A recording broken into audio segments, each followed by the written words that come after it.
scratching at my nose, but I don't know. You're sitting here all by yourself for an hour, right? So you get perfect way to scratchy. start off the show because I click live while Cody Yeah, was talking there you about doing go. coke or something. But welcome, I'm your host Manfred, aka MMA Lock of the Night, and your boy on Twitter at MMALOT, and joined especially for the pay-per-view episodes by my Canadian brethren, Cody. You guys can follow him at CJ Staftik on Twitter. And we are here propping you up for the big UFC 266 card going down this weekend, headlined by 2 title fights and the return of Nick Diaz in a 5-round, 185-pound bout against Robbie Lawler.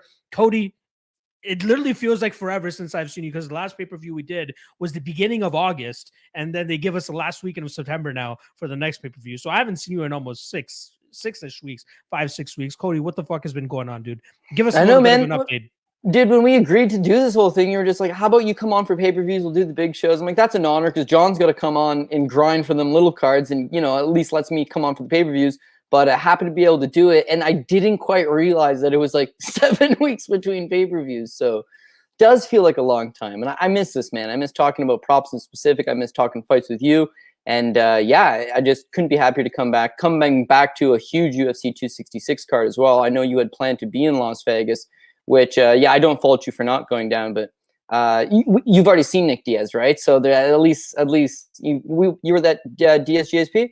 Anyways, I doesn't was matter, not right? at Diaz GSP, but I've met Nick Diaz, which is good enough. Yeah. And this version of Nick Diaz, you know what? Sometimes it's better to not watch, to like go down like that. I remember Paul Shaughnessy watched Uriah Faber BJ Penn 3. It was Las Vegas during fight week, and he was like, "Man, I got to see BJ Penn." And then when he came home, I was like, "You saw BJ Penn?" He's like, "No, I didn't." He's like, "That wasn't BJ. That's not BJ Penn." So maybe it's better to see him go on a high note anyhow.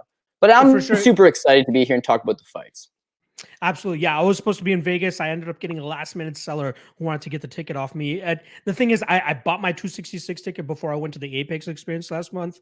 And once I did the Apex experience, I'm like, I got to do this shit again. I've done 20 UFC events in arenas. I don't care to do it again. I don't care how big the card is. And I don't care how shit an Apex card is. That experience is done like any other. It's like being in a fight club of some sort where you have like less than 100 people in the fucking vicinity. And it's just awesome. The seats were amazing, and I need to do it again. So I sold a ticket, gonna put that money towards another Apex experience, and I will be back in Vegas by the end of December. So literally happened 5 hours before I was supposed to head to the airport. Somebody hit me up and they're like, "I'll buy you a ticket." I'm like, "All right, let's fucking go." I'm down to do that. My boy Manpreet loves 4 or 5 fight cards so bad, he actually went to a BTC bank like a couple of weeks after, man. I'll tell you this, Cody. Cody, I'll tell you this. They dragged it out a little bit too much for my liking, so I left after the third fight. It was literally all 4 fights finished by rear naked choke, because that's usually the easiest way to get your opponent out of there. And that definitely lets you know that most of these were just pro debut guys and a lot of setup fights as well. I'm sure you're familiar with some of these guys from the amateur scene as well, but it was all right. You know, the setup was great. Don't get me wrong. The setup was great. But as the matchmaker, or shout out to our guy, Rob Vevers, I know he had a lot of issues in terms of putting that card together. So really shitty in terms of that. But hopefully I'll be back out there for their November 20th card, where they're supposed to have a ton of good guys on there. Hopefully I see your ass out there as well down there. I think it's going to be in St. Catharines. So that should be good as well. But we are here talking about UFC 266. Let's not get too far off the tracks here, because these guys are like, what the fuck is BTC? What the fuck is St. Catharines? They just want to hear about Nick Diaz and Robbie Lawler. So let's just start off at the bottom of the card here, man. Let's not waste too much time. First and foremost, we got Omar Moraes going up against Jonathan JSP Pearce, which a nickname I'll always resent. Minus 160 on Moraes, plus 140 on Pearce. I think this is another prime spot for Moraes to go out there and do what Moraes does, right? Go out there, hard-nosed striking, stay in his opponent's face, really just let his Muay Thai go and really cause issues for his opponents. For me, I think Jonathan Pearce needs to get his grappling going to find success in this fight. Otherwise, he's just going to be eating shots pretty much the majority of this fight. I will say this, Moraes, as much of a great striker as he is, he doesn't really have much like finishing ability, right? A lot of his wins are coming via decision. And I think that Jonathan Pearce is durable enough to go the full 50 minutes. Now, people might be like, hey, Manpreet, you didn't see the Joe Lozon fight two fights ago? You don't think that Jonathan Pearce is going to get starched by Omar Moraes here? Let's cut the kid a little bit of slack, right? UFC debut in the hometown of fucking Joe Lozon in Boston, having the crowd against you and all that type of stuff. not a good look, not a good situation to be in to go up against a legend like that, albeit Joe Lozon way over the hill at that point in time, but still a very tough ask to do for a UFC debutant. But I do think that we'll see Moraes stick it out there, really put the jab in his face and just get that striking going. The prop that I like here is that Moraes via decision prop, which currently sits at plus 165. Not too bad of a plus number considering the type of style that Moraes usually brings to the cage here. Am I giving JSP a little bit too much slack here? Like, do you think that Omar Moraes could actually beat it or finish him? Or are you actually picking Pearce here? Do you think that Pearce can pull off the upset? Yeah, well, luckily for us, right, in a straight-up preview show, you got to make one of these picks, and I think I am going to go with Pearce. But we can attack this from a prop angle, and that's what I'm looking to do exactly here. You mentioned with Omar Moraes, when he came to the UFC, he was a finishing machine. He actually knocked out Harvey Park, the LFA champion, on his Contender Series bout, jumps into the UFC to big fanfare, and like, oh, this guy's heavy-handed. But you're right, 4 fights in the UFC so far, and even though you can tell he is a power striker, it's not necessarily translating into finishes. So most notably, the Dong Young Ma fight, he drops Dong Young Ma. Dong Young Ma had been knocked out by every other opponent he'd lost to in the UFC.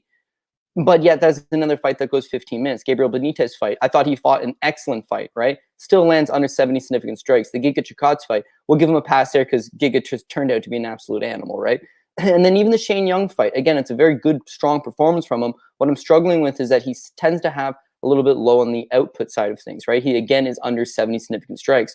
When you think of Jonathan Pearce, again, it's lower level opposition, but his fight with Jacob Rosales on Contender Series, 142 significant strikes and the 4 takedowns. The fight with Kate Kamaka the last time out, 51 significant strikes and 5 takedowns through not even 2 rounds, right? They hadn't even completed 2 rounds at that point. So he's got a lot more volume. He's going to be probably, I know you're saying Moraes will be in his face. I almost feel like it'll be Pearce being the one moving forward, trying to dictate the action, try to dictate the flow, and just try to overwhelm him with striking numbers. Whereas Moraes is going to look for that low calf kick, try to slow this kid down, try to line him up with the big right hand, and use some counter wrestling. Moraes at 55 against a wrestler, I would say this guy's going to drag him to the ground. Moraes at 45, this is a big, strong Venezuelan. And he is actually low-key a BJJ black belt. Who would have thunk it?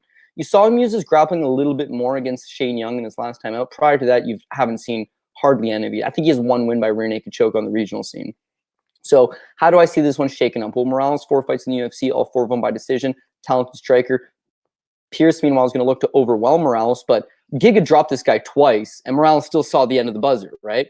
I'm thinking, just like you're thinking, probably go to decision, but I'm going to key on that over 2.5. I believe it's minus 165 is the over 2.5.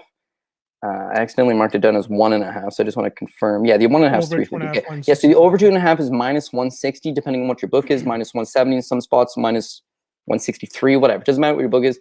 I'm thinking it's at over 2.5.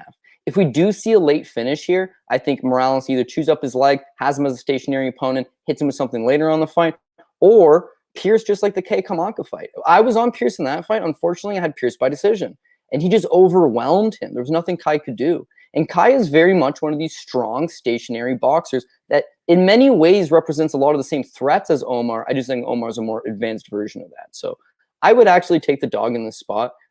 It's not the most confident play, but we're not here to talk about the confidence level in that. It's the specific prop. In either side, whoever wins this fight, I think there still is a good chance to hit that over 2.5. Not fight goes a distance, over 2.5, just so that it saves you from a potential late finish. I like it. Shout out to Hot Hands who was saying fight starts round 3 prop, which is roughly around minus 195. So you save a little bit right there for in terms of the time, but you have to eat a little bit of the extra juice there. But I like it. I do see this fight going to decision. I'm on the favorite. Cody's on the dog, but that over 2.5 should be some money here, regardless who ends up winning this fight. All right, let's move on to the next fight here. We got Matt Semelsberger welcoming 4-2-1 Martin Sano. Probably Nick Diaz's best friend, what it looks like, at least what we've been seeing on the IG over the last 5 or 6 years. I always seen him in the background of Nick Diaz's like it's social media stuff. Always wondered who this guy was, and then eventually found out that he was a fighter himself. Has a win over Jeff Neal way back in 2013, albeit 8 years ago. So we definitely know this version of Jeff Neal probably starches this version of Martin Sano. We can definitely say that. But he hasn't seen the cage since 2017.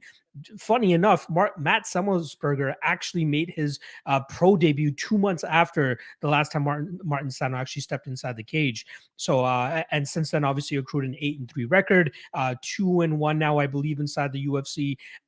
But I do think that it's pretty much a one-sided fight here, right? I think that Sano is a bit of a brawler, has some BJJ in his back pocket, but I truly think that this is more of a early KO or bust situation for Martin Sano. We know he really is only in the UFC because of Nick Diaz, right? Nate Diaz did it for Chris Avila. Connor did it for Artem. What was the other one? Anderson Silva did it for Mariano Moraes. Yeah. Right? There's all these hilarious. guys.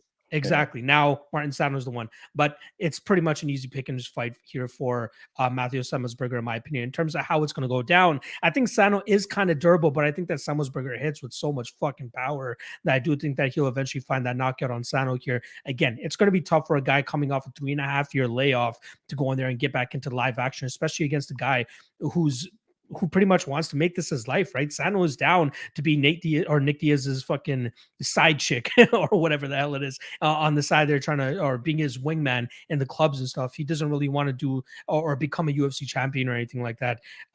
So in terms of props, Semelsberger by KO -135 is kind of what I like. Obviously, you want to turn that -470 into something a little bit better. I do think he'll find that knockout here against Sano. Am I not giving enough credence to Sano here, or do you share the same thoughts as me? Yeah, it'd be cool to see Sano on the Contender Series. It'd be cool to see Sano pick up his first win in Bellator, where he's 0-1-1 currently. But yeah, it's not what you know, it's who you know. And in this case, he knows Nick Diaz. And you mentioned it. Nate did it for Chris Avila. Anderson Silva did it for Marcos Mariano. Conor McGregor did it for SBG Ireland. Sometimes you shouldn't be there. I love how you say the whole team. Holy fuck. Charlie Ward, Artem Lobov, Cathal Pendred, Ashling Daly, Paddy Holohan. Like, Good point. This close to getting signed. What? It was tough. I know.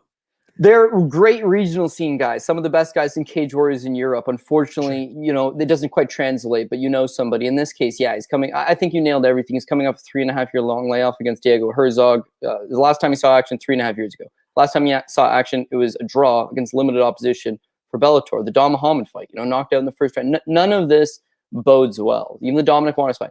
However, it's been talked about enough. Let's just talk about one thing that seems to be flying under the radar. We got to watch this guy in the scales. I don't even think he's going to make the weight. So when you look at it, dude, so you mentioned he beat Jeff Neal, right? So Jeff Neal came into welterweight fight. He comes in at 176. They told Jeff Neal he's coming in a little heavy. So Neal makes 172 and you've got Sano at 176. His next fight against Billy Colon is at 185. His next fight against Clint Roberts, he misses weight. He comes in at 172.6 for a welterweight fight. The Dom Waters fight in World Series of Fighting, catch weight of 175, in which he comes in at 176. His fight with Dom Muhammad in Bellator, he makes 171. Of course, that's 5 years ago. Only time he's made welterweight. And then Diego Herzog's another fight at middleweight. So similar to Diaz, he probably thinks he can make the weight because he made it once upon a time. But now he's realizing as he's getting in the sauna and as it's fight week, shit, man, I can't make this weight. I'm not saying Sano's going to miss. I'm saying I think it's going to be one hell of a weight cut. And whereas Nick Diaz can be like, hey, man, can we just move this up a weight class? And they'll say, yeah. I don't think this guy's got the same power, right? No. So he's going to cut his leg off to make the weight. He should be zapped, and Semelsberger should put him on him. You're probably seeing the same thing I'm seeing for best fight odds. They don't have an over 1.5. They don't have an over 2.5. Yet. And so honestly, until I see a little bit more and until I see the weigh-in, is the only thing I marked in, and then this is a crapshoot, was the Semelsberger by decision is plus 450, right?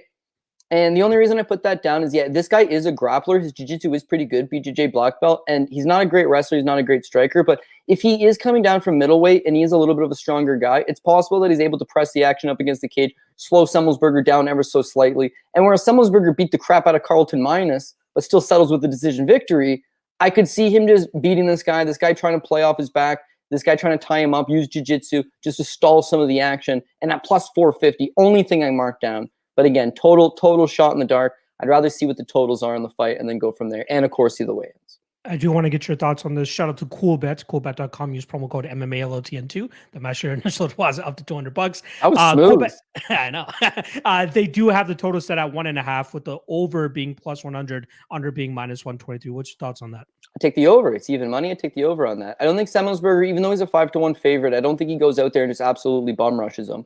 And in the Chaos Williams fight, you saw he did respect Chaos Williams' power, so he's hesitant, and then started building up. The longer the fight going, started to take over. So as far as a 1.5 round goes, I would assume Sano is one of these guys that's good in the gym, right? And Diaz is not going to go put his neck on the line and say, hey, bring this guy in and this and that without a little bit of durability. Chris Avila was no good. He was one-dimensional with his jiu-jitsu, no wrestling, no striking, but yet he lost both of his fights in the UFC to Artem Lobov and Claudio Puelles, both of them by decision, right? So I think this guy could at least bank off a 1.5 round, pending on what he shows up on the scale. And if he's got the towel out, or if he comes in at 173, don't be surprised.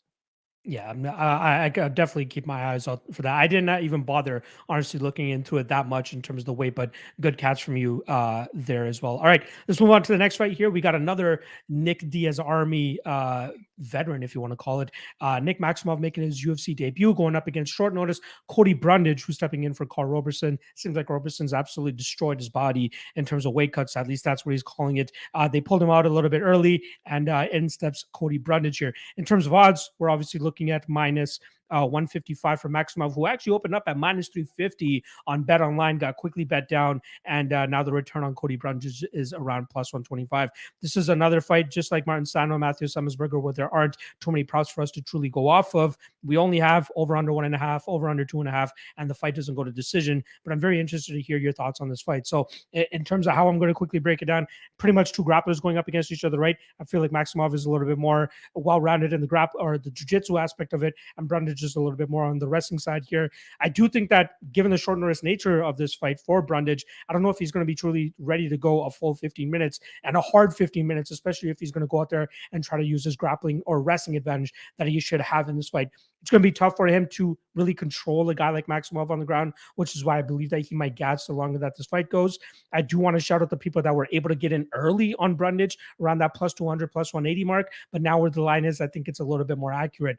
I am leaning on the Maximov side. I do think that he withstands that early wrestling onslaught and then eventually gets a late finish in this fight. But it's tough to truly see what kind of skill this guy has, considering he's pretty much been can crushing on the regional scene. And Cody Brundage, albeit on short notice, is probably going to be his toughest test in the cage to this point. UFC debut for both guys. But I feel like Maximov might be able to use that the UFC jitters a little bit better than a guy like Cody Brundage is going to be able to. I do lean on the Maximov side. I do lean in by submission. Again, no props out here. Would get a little bit sketchy with the over-unders, considering I do expect the finish to come in the third round.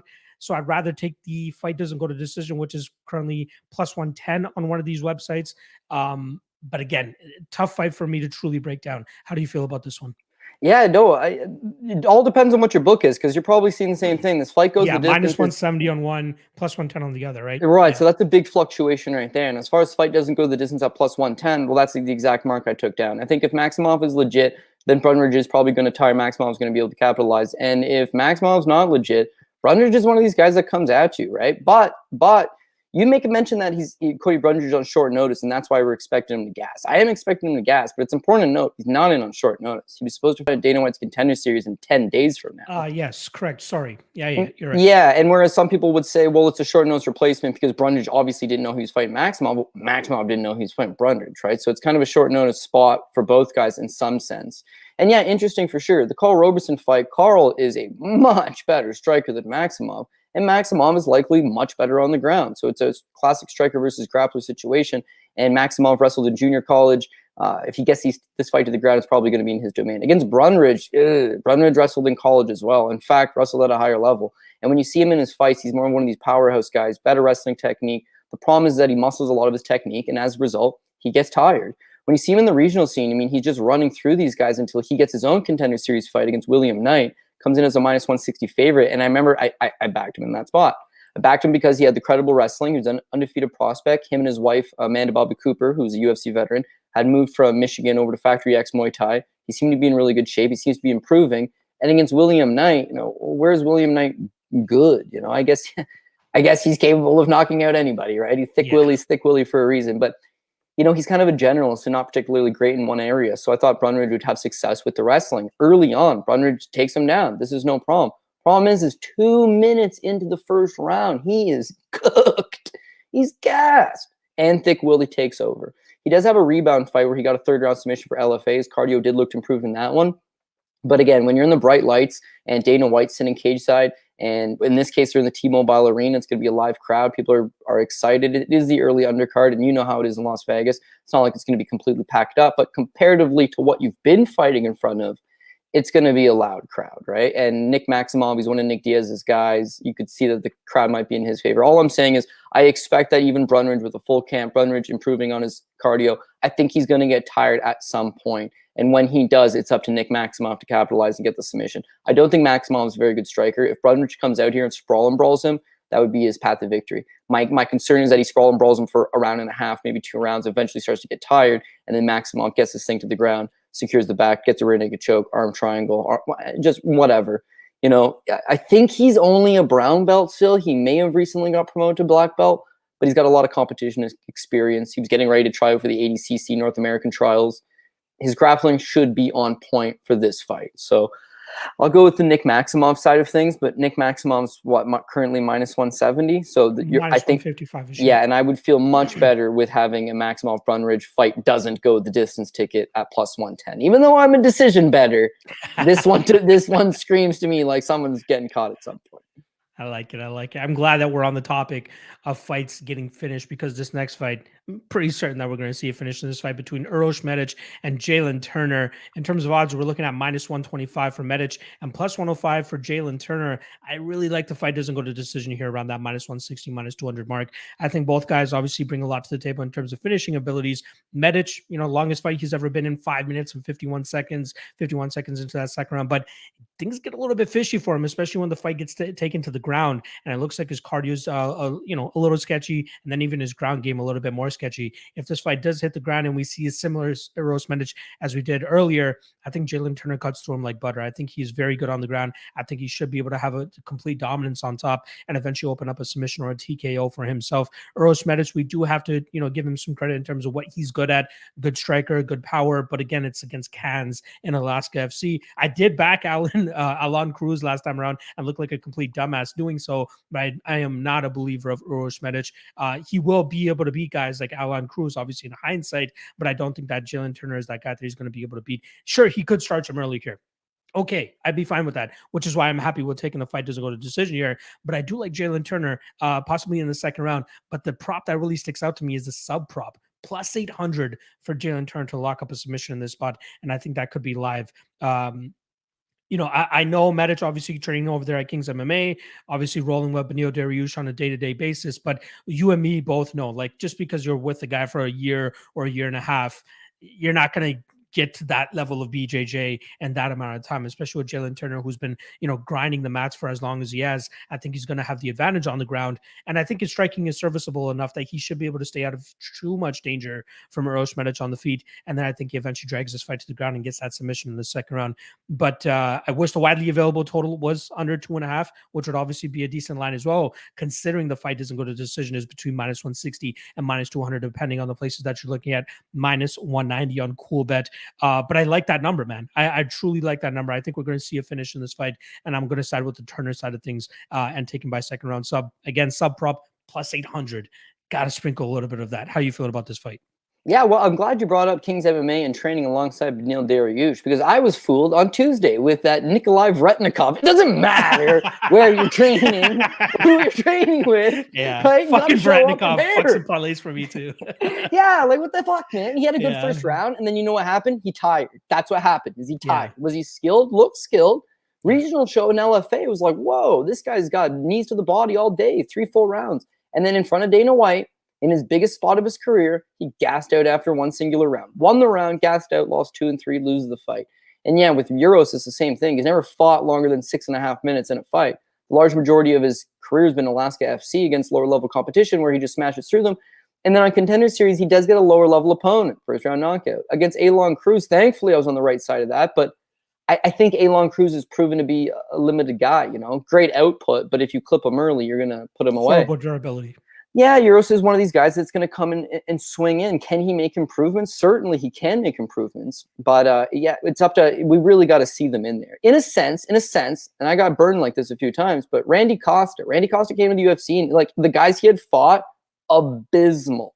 So right off the hop, I'm looking to fade this guy, but he comes at you 100% and then gasses. He either puts you away early or he gasses. The thing is I think Randy Costa is actually going to develop into a good prospect. Like once he figures out how to either pace himself a little bit better or fight 2.5 rounds, 2 rounds, maybe secure, I don't know, even if he fights 2 rounds, he's going to get finished in the third. The guy figures it out, the conditioning, right, and the pacing, he's got a lot of skill.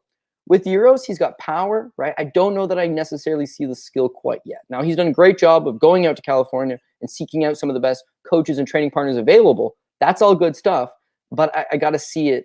I got to see it in real time first and foremost. And with Jalen Turner, yeah, I haven't necessarily been disappointed in what I've seen out of him. Losses in the UFC, he takes a Vicente Luque fight on short notice. Like, oh, the kid's got balls. I give him that, right? We'll see about the skill later on, but at least he's got cojones. Beats Kalen Potter, and you do what you got to do against Kalen Potter, right? He's a low-level guy, right? No one's going to respect all that much. If you lose to him, it's bad news. You got to go out there and blow him out of the water, and he does. He looks great against him. The next loss is Matt Frivola. That's a tough out. The steamroller trains with Aljamain Sterling, Merab Dvalishvili. He's a grinder himself. Great jiu-jitsu. Heart for days. Solid enough chin. Well, I mean, solid enough chin. He has been clipped a few times. Yeah. All the same, it's like I can give you a pass on that level of opposition, but when they drop him down to the Josh Kulibaus and the Brock Weavers, he's looking really good. He's smoking right through them. You want to talk about volume? The fight with Kulibau, he lands 55 through 8 minutes. 55 significant strikes landed through 8 minutes. That's great output, and he puts them away. This Brock Weaver fight, he lands 66 significant strikes, 2 knockdowns and a takedown, and a submission attempt, all within 9 minutes of the fight, 2 rounds, right? The volume is there. He comes into this spot with a 4.5 reach advantage, and whereas that might not be all that effective in the apex, this is team mobile. He's going to have that extra space in the octagon to utilize that reach. He's also got the underrated submission game. So to be honest with you, I couldn't figure out, do I want Jalen Turner by knockout or by submission? I think he could get either one. It's going to be predicated on taking Euros out of the first round, putting a pace on him, and then either one should open them up. So I ended up just going with the inside the distance. So I got Jalen Turner inside the distance plus 270. And of course, like you said, fight doesn't go the distance, should cover you on either side. Because Turner has been knocked out 3 times himself. Yes. In fact, one time he got knocked out in 11 seconds. But that was like 5-6 years ago. So hopefully that's not a concern. Hopefully that's not a concern of ours. Fight doesn't go the distance, covered on either side, because Turner's the pick, and we don't see the fight going the distance. Turner inside the distance plus 270 seemed like a very generous price. Yeah, I'm kind of surprised it's actually that high, especially considering that I'm going to be on the Turner side here. I truly think that Turner is probably one of the better guys out there with the 10-5 record, right? Probably top 3 with that type of record. I don't think his record reflects what kind of talent this guy actually has. And again, getting better on a fight-to-fight basis, but he should be able to go out there and pass his test in Uros Medic. And I truly think that this is one of those fights where like hype is intersecting with skill. And I think the hype of Uros Medic is actually going to, falter to the skill that Jalen Turner is going to bring to the table. Hopefully his durability holds up so that he can eventually get this finished in the second round. All right, let's move on to the next fight here. We got Roxanne Modafferi going up against 17-1 Tyler Santos. In terms of odds, obviously heavy chalk on the Santos side, minus 420, and plus 335 on Roxanne Modafferi. I do like what we see from Santos. Obviously, she goes out there in 30-26s, her last 2 opponents before she went out there and actually lost her UFC debut and stumbled out of the gate against Mara Romero Barella. Saw a ton of people going out there trying to back Molly McCann as a favorite against a girl like this. And I feel like I was one of the few people that was actually on Tyler Santos that night. Great striking, improving in her grappling realm. Obviously another Astro Fight Team product. So you got to be a little bit skeptical of what she was able to put together on the regional scene, but she's obviously showcased that she's a pretty good talent in her last 2 fights. This Roxanne Modafferi fight is more so going to test her takedown defense, right? We know that Modafferi is never going to come out with slick striking. It's always going to be robotic. It's always going to look ugly, but she always uses it to push forward and try to get that clinch going and try to drag her opponents to the ground. I think we'll see good movement from Santos. I think we'll see good, crisp shots down the middle that should keep Modafferi on the outside. And I think the longer that this fight goes, it's going to be more difficult for Modafferi to actually get a clinch going or even get this fight to the ground. If it does end up on the ground, I don't think that Santos is going to be a fish out of the water. You know what I mean? I think that she will be able to get back to her feet. I do think she'll be able to dish out that damage and get that round back, even if she ends up giving up a takedown. But I do like Santos here. The best way to play her, in my opinion, though, is decision, right? Say what you want about Roxanne Modafferi. She's durable as fuck. She can take a beating. We saw it in the Viviane Araujo fight, and I think it's going to play out similar to that fight where, Modafferi might have a little bit of success, but it will ultimately be the damage and the output of her opponent that's going to give Taila Santos the win. So best way to approach it, in my opinion, take Taila Santos by decision, which is currently sitting at -130, -125, depending on what book you're looking at. So I got Santos decision. How do you feel this one is going to go down, brother? Yeah, honestly, I think it plays out just like you said. I think it plays out similar to the Viviane Arroyo fight, where Viviane is a real problem for 2 rounds, and then she tends to gas out a little bit. And I can see the same thing from Taila Santos. She dominates 2 of these rounds, and then even if she starts to tire out a little bit, this thing's going the distance. So if you look at this straight up for fight goes the distance, it's -250. It's not a great price tag. But you mentioned it. Roxanne Modafferi hasn't been finished in a professional fight in 10 years. Flip side to that, when she wins fights, she's generally grinding these opponents to the ground now. I just don't think she has the offensive wrestling or the judo technique to take down Taila Santos, who's going to be strong at least early in this fight. As far as the striking goes, Roxy's improved her striking game, but you can just see she's a non-athlete. Her footwork's not very good. Everything's very predictable. Everything's very herky-jerky. And once Taila Santos gains the timing on her, she should be able to chew up that lead leg with the leg kicks, chew her up with her technical boxing advantage, and just win these striking exchanges. You also do see that Roxanne Modafferi is a problem on the ground, but she does her best work from top control. When she's on top of you, she's just a smothering game. She gives you no space to work with, and all of a sudden you think, oh my God, this nerdy Dragon Ball Z girl who showed up to weigh-ins dressed in anime is super heavy. Like, she's got heavy, heavy hips when she's on top. Off her back, meanwhile, she's got no takedown defense. So you can toss her to the ground, land a few shots, let her back up. It all looks good for the judges. I got to say, I think Taila Santos is going to win. First and foremost, fight goes the distance, -250. And then second of all, I'm going to go Taila Santos by decision at -150. I like it. Shout out to the Dragon Ball Z reference there by you. Who doesn't like Dragon Ball Z, right? I just restarted playing a Dragon Ball Z game that just recently came out just to itch that nostalgia that I had. When I was a kid, my mom was like, can't buy you PS2, but she'd have like these air miles, right? And so she figured out you could buy a PS2 with air miles. So she bought PS2 and was like, I afford to buy you one game, whatever game you want. I picked this Dragon Ball Z. It was just basically like a fight, I'm like one-on-one kind of thing. Yeah, so I'd be like Mortal dope. Kombat type of shit. Yeah, just like Mortal Kombat, right? And Budokai. I think it was Dragon Ball Z Budokai. Yeah, Anyways, that's what it was. Yeah, it was sweet. It was sweet. So some of the best, and of course, you watched the show when you were a kid.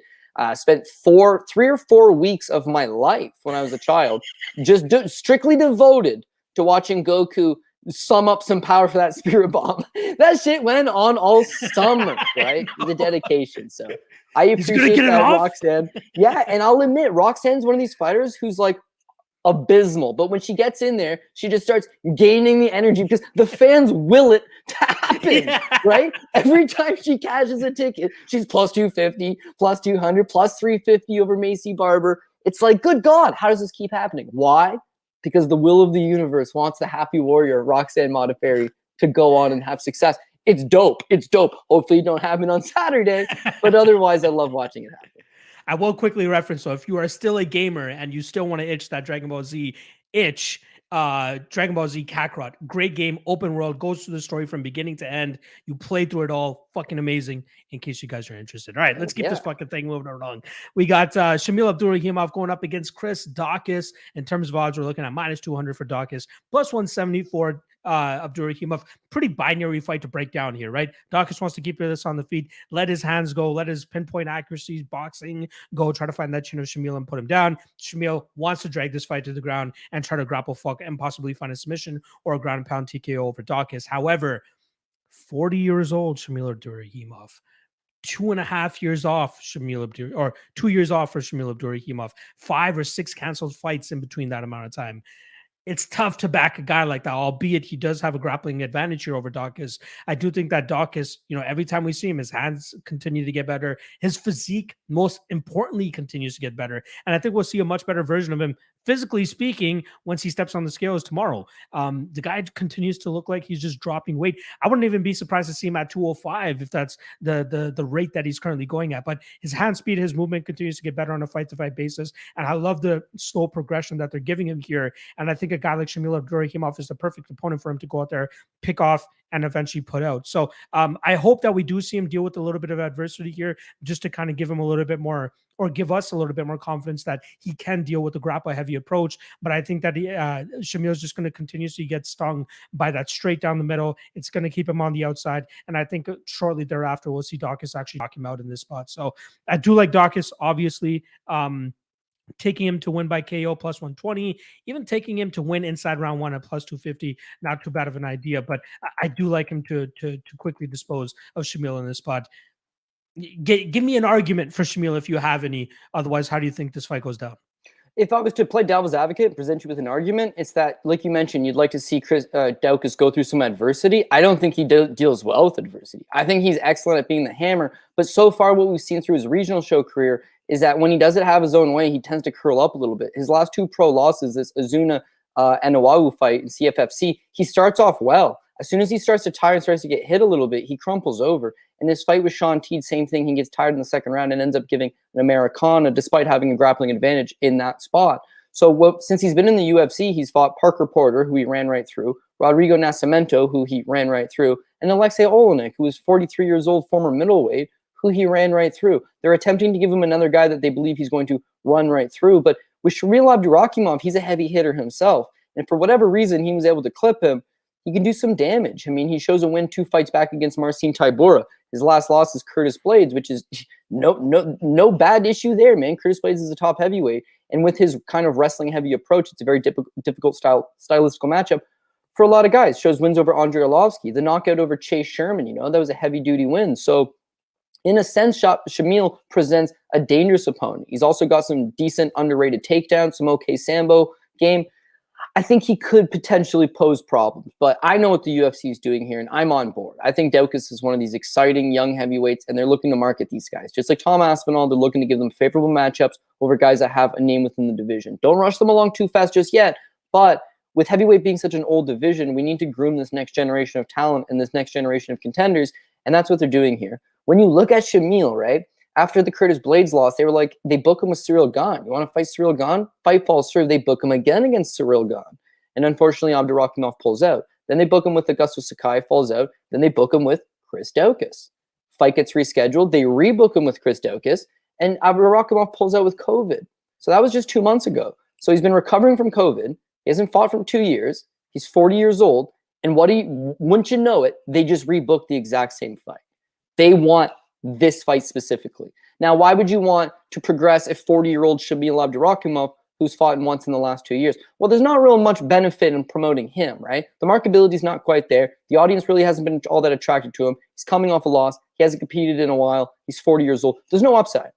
With Daukaus is the guy they're trying to move along. So similar to Aspinall versus Olenek, this is their version of that. And I do expect Chris Daukaus to go out there, work his hands, stuff the takedowns if they come. He's going to be the much faster guy, as you mentioned. He's got much faster hands, better boxing, better footwork.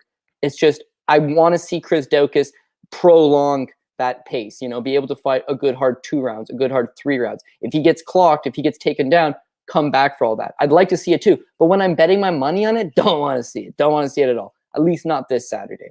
Maybe sometime down the line. So I'm looking at the Daukaus by TKO plus 120. Could the submission happen? Sure. But more often than not, I think he's going to catch Shamil Abdurakhimov, who's lost all 3 of his UFC fights by knockout. So that's the play there. Daukaus knockout plus 120. Shout out to our guy, Uncle Weezy, saying, don't forget Shamil also dealing with the punctured lung recently. So that definitely does play in. Doesn't give you any confidence. And also, shout out to my guy, Andy Caps MMA. Parker Porter ain't no scrub, though. Put some respect on my guy, Parker Porter, going out there and cashing as a dog in back-to-back fights now. Come on. You were on the first one. I was at that card. I was at that card where he and that was legendary. You picked Parker Porter because it's just such a slopper and he wins. And then Porter's last fight, I'm thinking, shit, I think Porter's going to beat Chase Sherman. He's nice plus money. I messaged you. I'm like, yo, you got a good read on this guy. You're like, yeah, I got him. I was like, all right. Goes out, does the damn thing. So it's no disrespect to Parker Porter. But how much more impressive does that make Daukaus look, right? For sure. Daukaus blew this guy out in the first, hurt him twice, and that finishing sequence, he eats a right hand on the way down, knee to the face. Like, holy shit, he blew right through him. Parker Porter's subsequent fights have all been like, heart, baby. This guy just takes a punch and rolls with it, and he's hurt, and he keeps coming. Like, got to admit, it makes Daukaus' case even look better, really. For sure, especially considering how much damage we've been seeing Porter take and continue to move forward. Yeah, got to let you know what kind of power Daukaus is actually carrying with him as well. All right, let's move on to the next fight here. I believe, nope, this is not the prelim headliner yet. We got Dan Hooker going up against Nasrat Haqparast. In terms of odds, we're looking at minus 145 for Hooker, plus 125 for Nasrat Haqparast, and I feel like this is another fight that has violence written all over it. Unfortunately, though, I just don't feel super confident in terms of betting aside in this fight, considering all the out of cage shit going on, right? Both guys dealing with visa issues, both guys probably in the air right now en route from New Zealand and Germany respectively, and having to cut weight during that entire time. Not a good look. Not something you want to go into, especially with a high profile fight like this for both of these guys.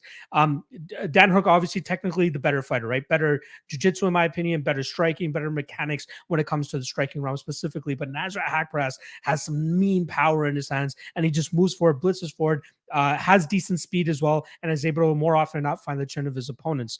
I think Hooker at a certain point is going to start being labeled damaged goods. And I'm almost already there, man. His last 3 fights alone, the guy has taken so much goddamn damage, even though he didn't get put out in the Paul Felder fight, even though he didn't get put out in the Dustin Poirier fight, and he got starched as fuck by Michael Chandler last time around.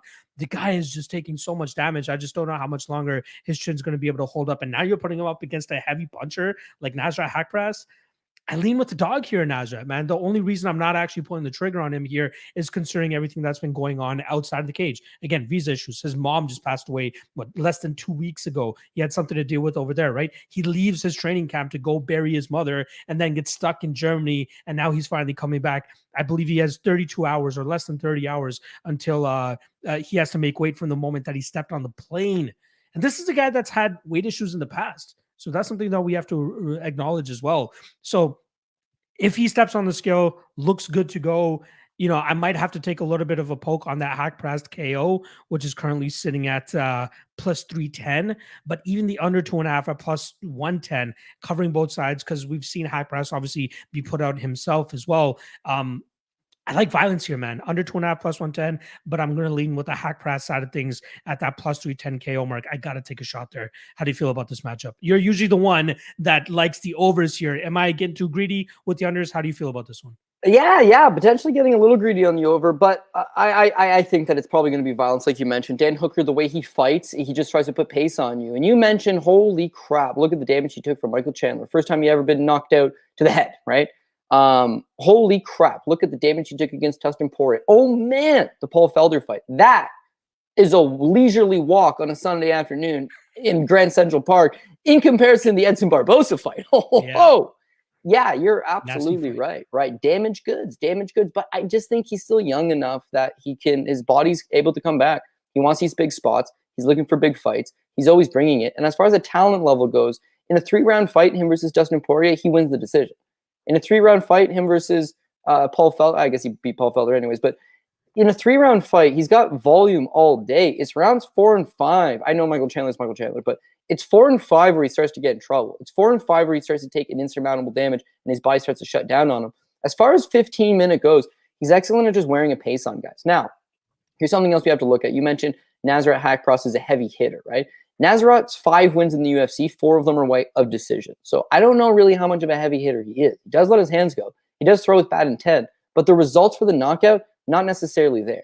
And so when you consider Nasrat Haqparast's last 2 fights were Rafa Garcia and Alex Munoz, and he didn't look particularly great in either of them, well, that's a bit of a problem. Dan Hooker's fighting Chandler, Dustin Poirier, Paul Felder, Ali Quinta's dope, Edson Barbosa. He knocked out Gilbert Burns. What? Like, as far as experience goes, it's not even comparable. What did Haqparast do? Beat T-Bow Gowdy? Is that his big win? Like, so experience level, we got to go with Dan Hooker. As far as volume goes, I want to say Dan Hooker. I think he'll be overwhelm him. Now let's talk about another thing. Nasrat Haqparast, the last number of fights, has been fighting out of Montreal, Canada, Team TriStar. Because of this whole pandemic, he's stuck in Germany. So he's not training with his regular coaching staff, nor his regular training partners. Whereas Dan Hooker is stuck in New Zealand, where he's training with the same guys he trains with all the time, which is, by the way, some of the best guys on the planet. He's been itching for a while for this visa thing. I'm going to get it going. He had the process going a lot earlier. I don't know. There's obviously the stress, and am I going to make it? Am I not going to make it? But he would have started the process early enough. I feel like you'd know I'm probably getting this thing done. Dana's helping me getting this thing done. We're getting this thing done. You're fired up. Whereas Nasrat only gets hit with it late. This should have got moved to a catch weight of 160, 165, absolutely, just to be fair for both guys. But it's not. And you're right. Haqparast against Rafa Garcia, I bet everything on him, right? Because I'm a huge Haqparast guy. I bet everything on him. He is like my central lock, and I have him some big money riding on him. He shows up to the scales, and I already locked in the fucking bet. Shows up to the scales, and he looked like shit, like death. And I'm thinking, oh no. He goes out there against Rafa Garcia, wins. We're happy with that. But in the first round, Rafa brought it to him. In fact, Rafa brought it to him so good in that fight and looked so good in that fight in a loss that he ends up going off as like a 4-1 favorite over Chris Grutzmacher and then getting completely owned. Got finished by Chris Grutzmacher. Got slapped pillar to post. But where was Haqparast with this dominating performance over a short notice replacement, right? So in some senses, I'm big on him. I've always been big on him. I've never been against him other than his debut against Marcin Held. And unfortunately, I lost the Drew Dober fight. Fully admit that one. He got caught. But it's even in the victories, I'm not all that impressed. And he's fighting what would be considered mid to low or just flat out low-level competition by a UFC standard. Whereas Dan Hooker is just fighting the best guys going.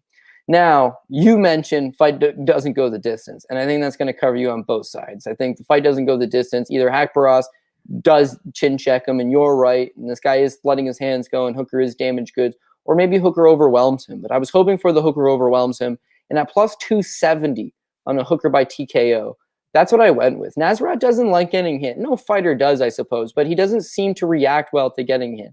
Dober folds him out in a minute, but Dober's got big, heavy power puncher. Hooker's more of a volume guy. But Hooker's got the knees up the middle. And for a guy that's knocked out Jim Miller, who's cast iron, he's knocked out Gilbert Burns, who's cast iron, he almost knocked out Dustin Poirier. Please go rewatch that fight. It's a career-best performance from Dan Hooker. He's got the goods to put a man away. And if he is damaged himself, then Nasrat will have that exact same chance. So maybe you attack it from the fight doesn't go the distance. But at plus 270, I thought, you know what? I'm going to have a little stab at the Hooker inside the distance. Not even inside the distance. It'd be Hooker by TKO. I'm throwing the submission opportunity at the window. I like it. I will say I do think that even though Haqparast does have 4 wins by decision, as you were saying, this guy's pretty durable. Mark Diakese, Tibau Galti, he dropped him in that fight as well. He pretty much dropped everybody in his first couple fights in the UFC. Only finished Joaquim Silva, who a little bit of a chin issue himself. And I feel as though this perfectly intersects with Haqparast's power and Hooker's diminishing durability, if that's what you want to call it. Yeah. And I think, again, even Tibau Gowdy, his UFC debut, he got rear naked choked in 20, dropped, and then rear naked choked in 24 seconds. And then Aubé Mercier subbed him in the 3rd round. Chad Laprise knocked him out in a minute and a half. And then you see, so he's been finished 3 times in his 3 UFC fights. That's what's not spirited to me about Haqparast, is even if he hurts a guy, he's not trying to pressure them. And I think in a game of volume, and with Hooker, it's all about volume. I think he's going to allow Hooker to lead the dance. But and I don't know. I suppose, you know what, I'd like to say big cage favors Hooker because he's the big, tall, long guy, but he doesn't fight with range at all. He bum rushes forward. So you know who wins in this fight? I'll tell you exactly who's going to win this fight. The fans. Because for sure. This is a great card. When you opened it up by saying, oh, and the featured prelim. Oh, wait, this is not the featured prelim. That should have been your idea. That this is a very good card. Yes, very absolutely. excited. All right, let's move on to the next fight, to the featured prelim now. Marlon Moraes going up against Merab Dvalishvili. In terms of odds, obviously heavy chalk here on Dvalishvili, minus 250, plus 210 is the return on Marlon Moraes. Another binary fight. We got a lot of binary fights on this card where you're like, oh, if this happens, then this will happen, right? If Marlon Moraes is successful winning this fight, it's more than likely going to be with that first round knockout. You know what I mean? We've seen as his career has progressed, he seems to drop off the longer that the fights go. And when you're going up against an energizer bunny like Merab Dvalishvili, he's going to be in for a pretty rough night. But I will say this. I've always said that I've been looking for the guy that is technically a much better striker than Merab, and has gas tank to deal with that type of pace. We have the technically better striker here in Marlon Moraes, but we just don't have that gas tank that if he doesn't get the knockout early in this fight, I think that he's going to be drowned by the second and third round. I do like Merab in this spot. I do think that he has a potential to win this fight via decision. That's probably how I'm going to predict this fight going. But there is that potential that he can overwhelm Moraes so much that he could potentially get like an accumulative TKO type of finish later. Excuse me, later in this fight. John, the other co-host of the show, had suggested the KO/decision for Merab Dvalishvili, which is sitting around -130. If you have access to one of those books that give you those double chance type of props, I think that's great. I think this is a very good line, considering I don't think he's going to go out there. Excuse me, I have no idea what's going on with my throat right now, but I will get through this. I don't think he's going to go out there and submit a guy like Marlon Moraes. So I think it's either a late KO or a decision for Merab here. But if you are one of those hedgers, Marlon Moraes round 1 +800, not too bad. And Marlon Moraes KO +650, not too bad either, as I believe that those are his two paths to victory in this fight, is either getting that Hail Mary knockout or getting Merab out of there early. I like Merab. That I do believe his durability will hold up. I think he'll stay away from the big power of Marlon while making Marlon work. And then he should either find a finish or just continuously grind on him and finish and get the decision in this fight. So, like I said, KO/decision, double chance. I think it's roughly around -130. That's a good spot. But if you just want to take a single shot, and mostly people have access to this, is Merab by decision at +110. Kind of surprised you're getting plus money on a prop like that, considering that's usually how Merab wins his fights. That's where I'm going to go. Are you giving any credence to Moraes here, or are you on the Merab side as well? Yeah, well, so again, I've marked my notes down. Dvalishvili Moraes fight goes the distance -180, and Dvalishvili by decision +110. But I got this sense, right? I got this smell. Smells like shit, specifically shit in my pie. And I don't know why I can't shake it. Merab is dominant. He goes out there, he destroys guys with the wrestling, and as a result, it's like he's become an auto bet kind of guy. You see him, doesn't matter who he's fighting, he's probably just going to take this guy down a bunch. So you auto bet him, and that's all fair and good. He's obviously very talented. He's a top guy within this division. When you look back in specific against his last two opponents, Cody Stamann and John Dodson, didn't think he looked all that good, man. Now, mind you, he's always had a huge wrestling advantage over everybody. But now that you start fighting some better level of opposition, the takedowns don't necessarily come as easy. So you don't see him score 12 like he did against Casey Keeney, 13 like he did against Gustavo Lopez. Against John Dodson, he only is able to take him down 2 times. And Dodson has just super low output, isn't throw enough. So as a result, he outstrikes him 50 to 27 over the course of 15 minutes. But watching it live and even rewatching it, you almost get the sense that if Dobson would have just used that counter wrestling with a little bit more output, with a little bit more pressure, he could have made this a greasy spot for Merab Dvalishvili. It wasn't a cruise fight for Dvalishvili, even though he gets the decision. And that last fight against Cody Stamann, the first fight's actually ultra competitive. The second round's Merab Dvalishvili, and then the third round, Merab's tired, and the takedowns aren't working as easy. Cody Stamann does an excellent job in the third round. In fact, I thought he won the third round. I'd score 29-28 Merab Dvalishvili. A lot of people did give Cody Stamann the third round, and as far as the judges are concerned, Saul D'Amato gave Cody Stamann the third round. Rick Winter gave Cody Stamann the first round.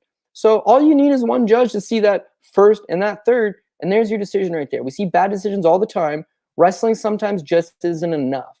You saw Merab Dvalishvili in one of the biggest robberies you'll see in a while, him versus Frankie Science, right? What did he take him down? 16 times? And he still lost a split decision because sometimes it's just a takedown and not enough work out of it. Now that you're fighting elite level guys, the takedown defense is going to start getting better, and the striking is going to start getting better. He hasn't shown the ability to just win a straight-up 15-minute fight just with some elite-level striking. It's striking to cause havoc, to cause pressure, to shoot that takedown. But again, the better these guys are going to be, the tougher it's going to get. And against Moraes, I mean, again, there's just a small sense of me that's thinking, are we just writing him off? Is this one of these fights where it's like, oh, Merab's been looking awesome and Marlon's been looking like shit? So you're not putting enough thought into it? Like, is Marlon that live underdog? As far as his ability to knock a man out, anybody, Aljamain Sterling, Jimmy Rivera, classically durable guys, he could land.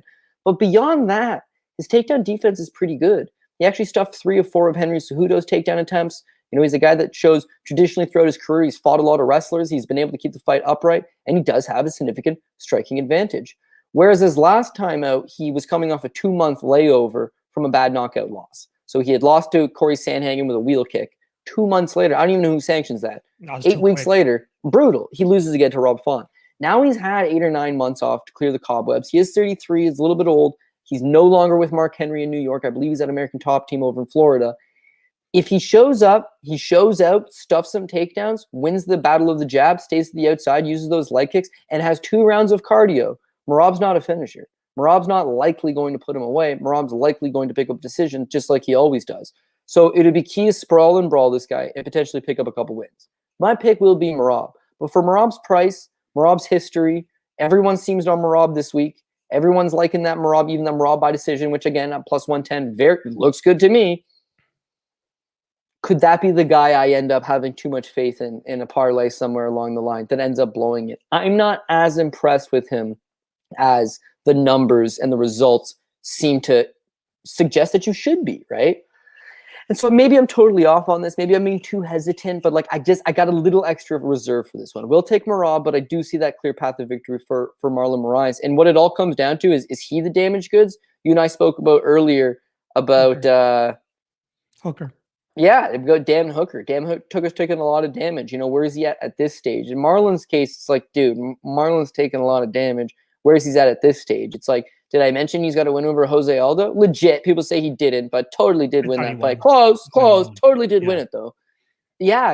And he fought Peter Yan, and he fought, you know, he's fighting at a pretty high level. Like his losses, sorry, didn't fight Peter Yan, fought Rafael Ascenso, Aljamain Sterling, Jimmy Rivera, Henry Cejudo, Jose Aldo, Corey Sandhagen, Rafa. You know, it's some of the best guys in the sport. Merab, even though he's one of the best guys, such a different style. He doesn't pose the same striking threat as those guys. He doesn't have the same experience as those guys. He doesn't have the same deep gas tank that those guys do. You know, dude was beating up Henry Cejudo bad in that first round. Well, good. He didn't win the first round pretty clean. And then he got tired, right? Give me 2 rounds of cardio, and he's going to be a real problem for Merab. So, I don't know. See how I keep jumping back and forth? Confidence level just not where I need to be to go and put a confident play out there. I definitely see where you're coming from in terms of the public maybe too high and too low on either side, which is why the line is where it currently is. But man, like the way you're talking, kind of has me wanting to take a shot on either Moraes round 1 or that Moraes KO as well, because I just think that Merab is just way too hittable, man, and we just are overlooking the power that Moraes actually brings to the table and the hittability of Merab. The guy eats shots, but like, how long is that durability going to hold up? And Moraes, we know he has heavy hands, heavy kicks. Could find that shot, man. All right. For sure. All right, let's move on to the main card here. And obviously, this is the time I would always want to remind you guys, hit that like, hit that subscribe. And obviously, hit up Cody's channel as well. The link is in the description below. CJ's MMA, I believe, is what the link is. Just click on the link, hit that subscribe. Always got some great content on there. Not to mention Breaking Down the Bees. I love that podcast or that stream that you do for Bellator and these other shows. So make sure you guys go check that out. All right, main card time. Jessica Andrade against Cynthia Calvillo. Chalk once again, minus 250 on Jessica Andrade, plus 210, the return on Cynthia Calvillo.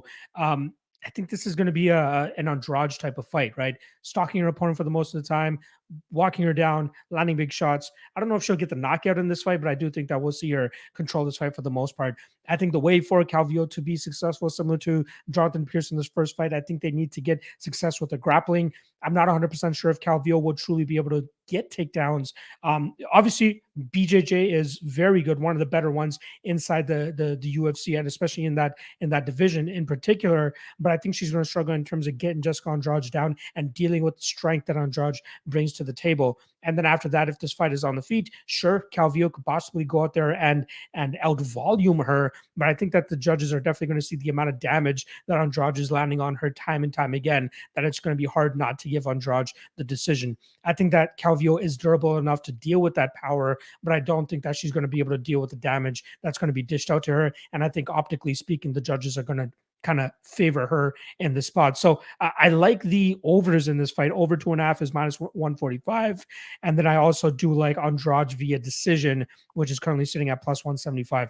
I obviously, one thing that comes to mind obviously is when Morena Rodriguez hurt Calvillo in the clinch in one of their fights. I just don't know if we'll see another similar situation to that. I don't think that this is going to be like Andrade Chookagian by any means, but I do think that we'll see her just go out there and stalk her opponent the entire time. Again, Calvillo, good fighter, have cashed on her in the past, but I just don't think that this is a good stylistic matchup for her, and I think she's going to falter under that power. And it will kind of make her too shy in terms of going out there and trying to close the distance and land takedowns. And I think we'll see Andrade go out there and just win a decision in this fight. Like I said, plus 175 on Andrade via decision, not too shabby. How do you feel about this matchup? Yeah, it's a tough spot for Calvillo. If you're Jessica Andrade coming off the run of opponents that she's fought, and it's like you need a bounce back, it makes sense to fight Cynthia Calvillo. Cynthia Calvillo, this ain't no bounce back. She needs one too, but no. She's being brought out here and given Jessica Andrade, and that's a tough go. Really, how she wins this fight is her wrestling. I don't think Jessica Andrade's takedown defense is great. You saw in the Shevchenko fight, if you do get her to the ground, maybe you can control her as a bigger fighter.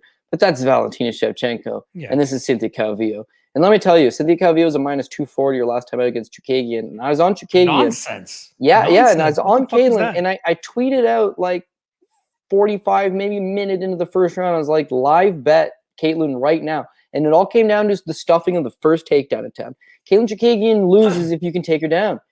Calvillo shot that takedown, and she just shucked her off like nothing. It was like, oh no. Calvillo's big advantage was she would miss weight at 115, come in as the bigger fighter, and wrangle you to the ground. But now at 125, she's taking on some opponents that are also equally as strong. She needs to rely on her striking a little bit more, and there's just not enough output out of her. There's not enough power out of her. There's not enough.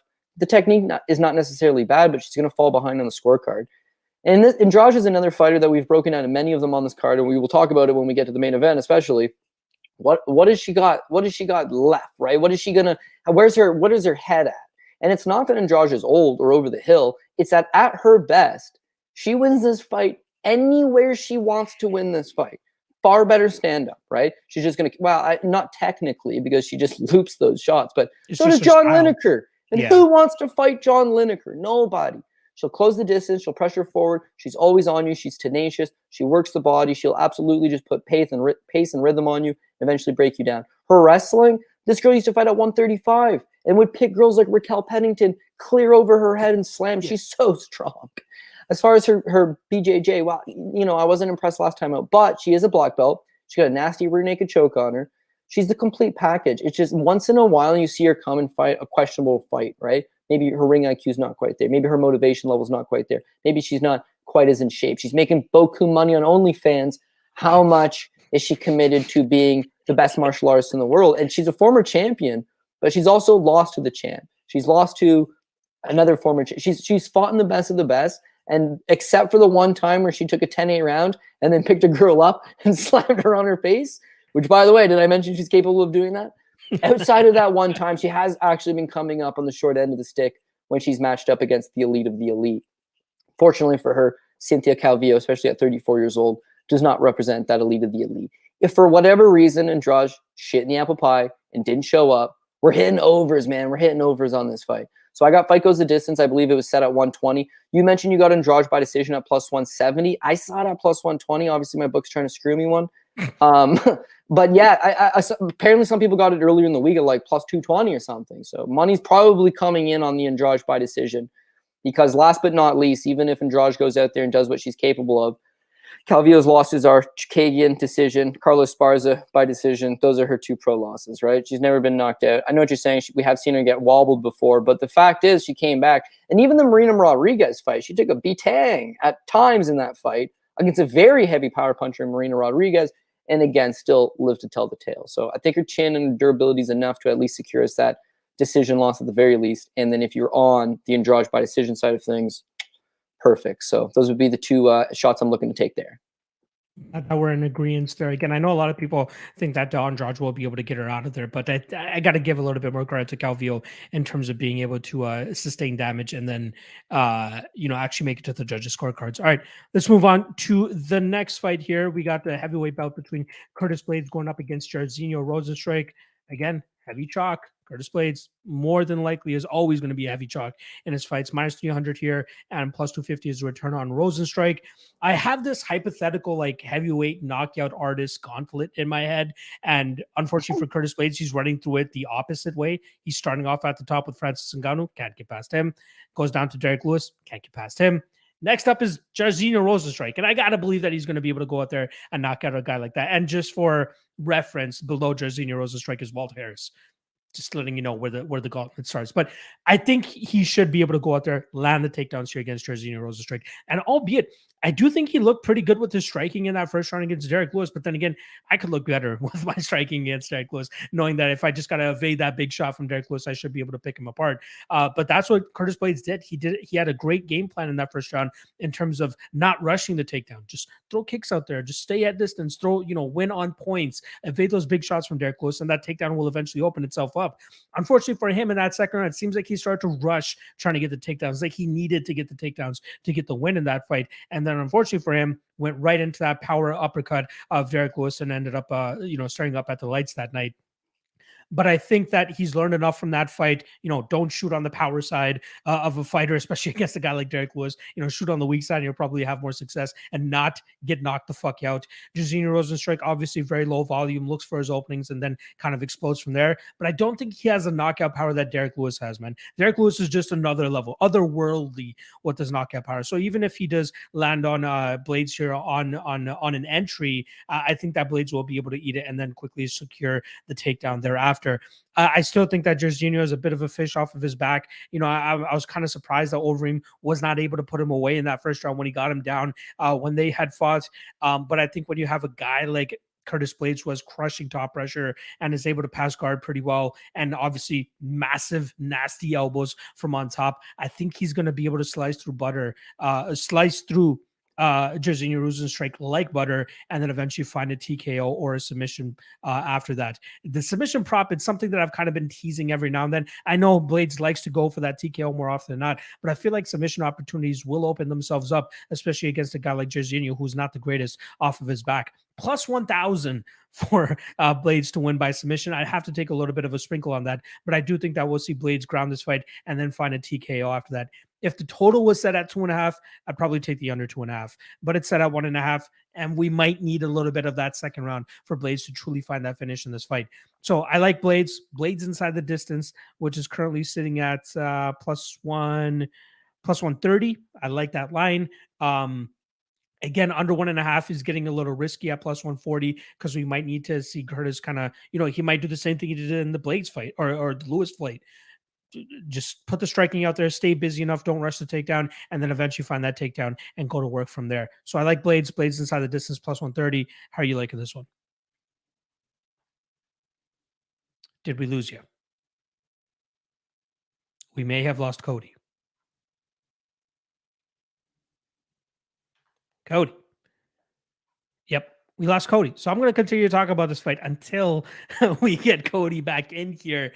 But yeah, I truly think that Blaydes has definitely learned more than enough that he needed to in his last fight with Derek Lewis. And then he should be able to get back into the cage and do what Curtis Blaydes does. I mean, if you guys remember how dominant he is with his ground and pound, right? Like the Shamil Abdurakhimov fight, the Alistair Overeem fight. The guy can go out there and really put a hurting on his opponents.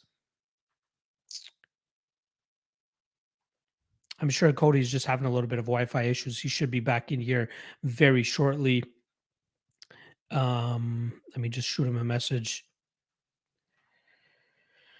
Yeah,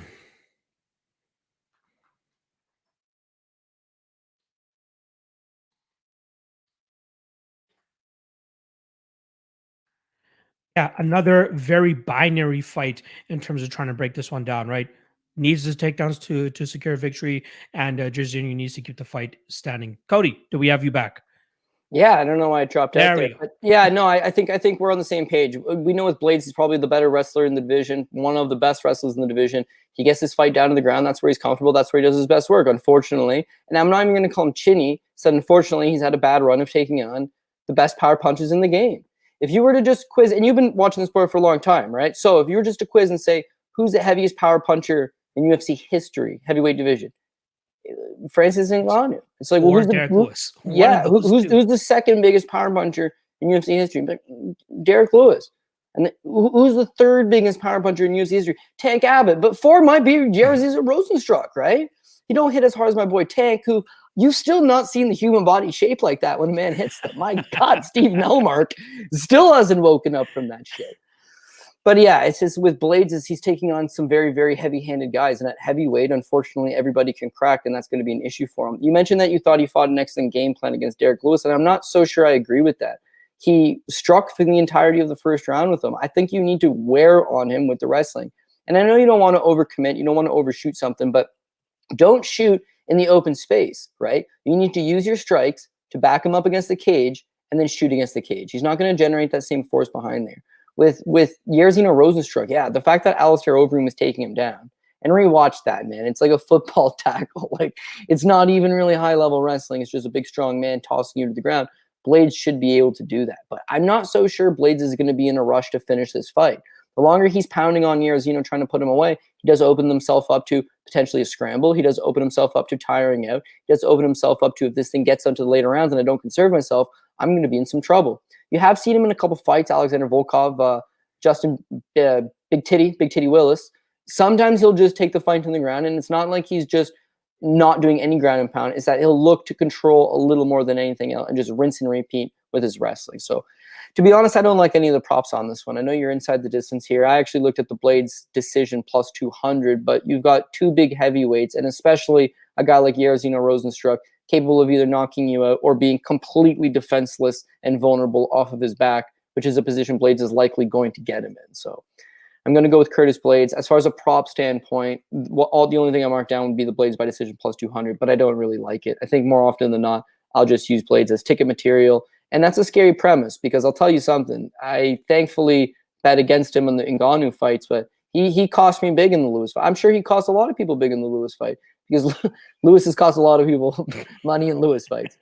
But with Blaydes, it's like it seems to be that kryptonite. You know, he's got a hell of a beard on him, but he don't got a great beard on him, right? Yeah, buyer beware. But yeah, I think we're in agreement that the wrestling should be the big key here, and it should be the easiest path of victory for Curtis Blaydes. For sure. Blaydes inside the distance against Derek Lewis is still in my dreams, haunting me that he was not able to get the finish there. Unfortunately, he was the one getting finished on. I do quickly want to address something in the chat in regards to the tape index and Cody Brundage. I did update it last night, and then I just quickly look in my Gmail, and it's sitting in my drafts for some reason. I didn't actually end up hitting the send to send it over to Newsom to put it up on the tape index, but I just sent it off to him now. He is over there in the UK, so he's probably fast asleep at this point in time. But as soon as he's up, I've already sent him the message to get it up. So if you guys are looking for Cody Brundage tape, it will be up on the tape index by tomorrow morning. So keep your eyes peeled for that. All right, let's move on to the next fight here. We got, the big one. Nick Diaz going up against Robbie Lawler, originally scheduled for 170 pounds. Nick Diaz doing Nick Diaz shits, asking for it to be at 185 pounds. It comes through.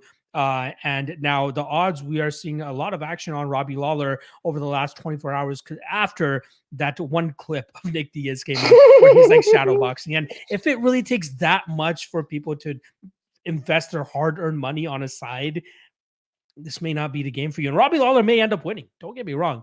But you can't let something like that completely skew you on one side or the other, right? Can I cut you off really quick right there? I know what you're saying, right? You got to be smart. You got to be analytical. What's some dumb 10-second clip? However, keep in mind, just 2 weeks ago, Vitor Belfort was a minus 130 favorite over Evander Holyfield. And then a 10-second clip came out of him hitting the mitts. And it was like, oh, shit. Yeah. I've been lied to.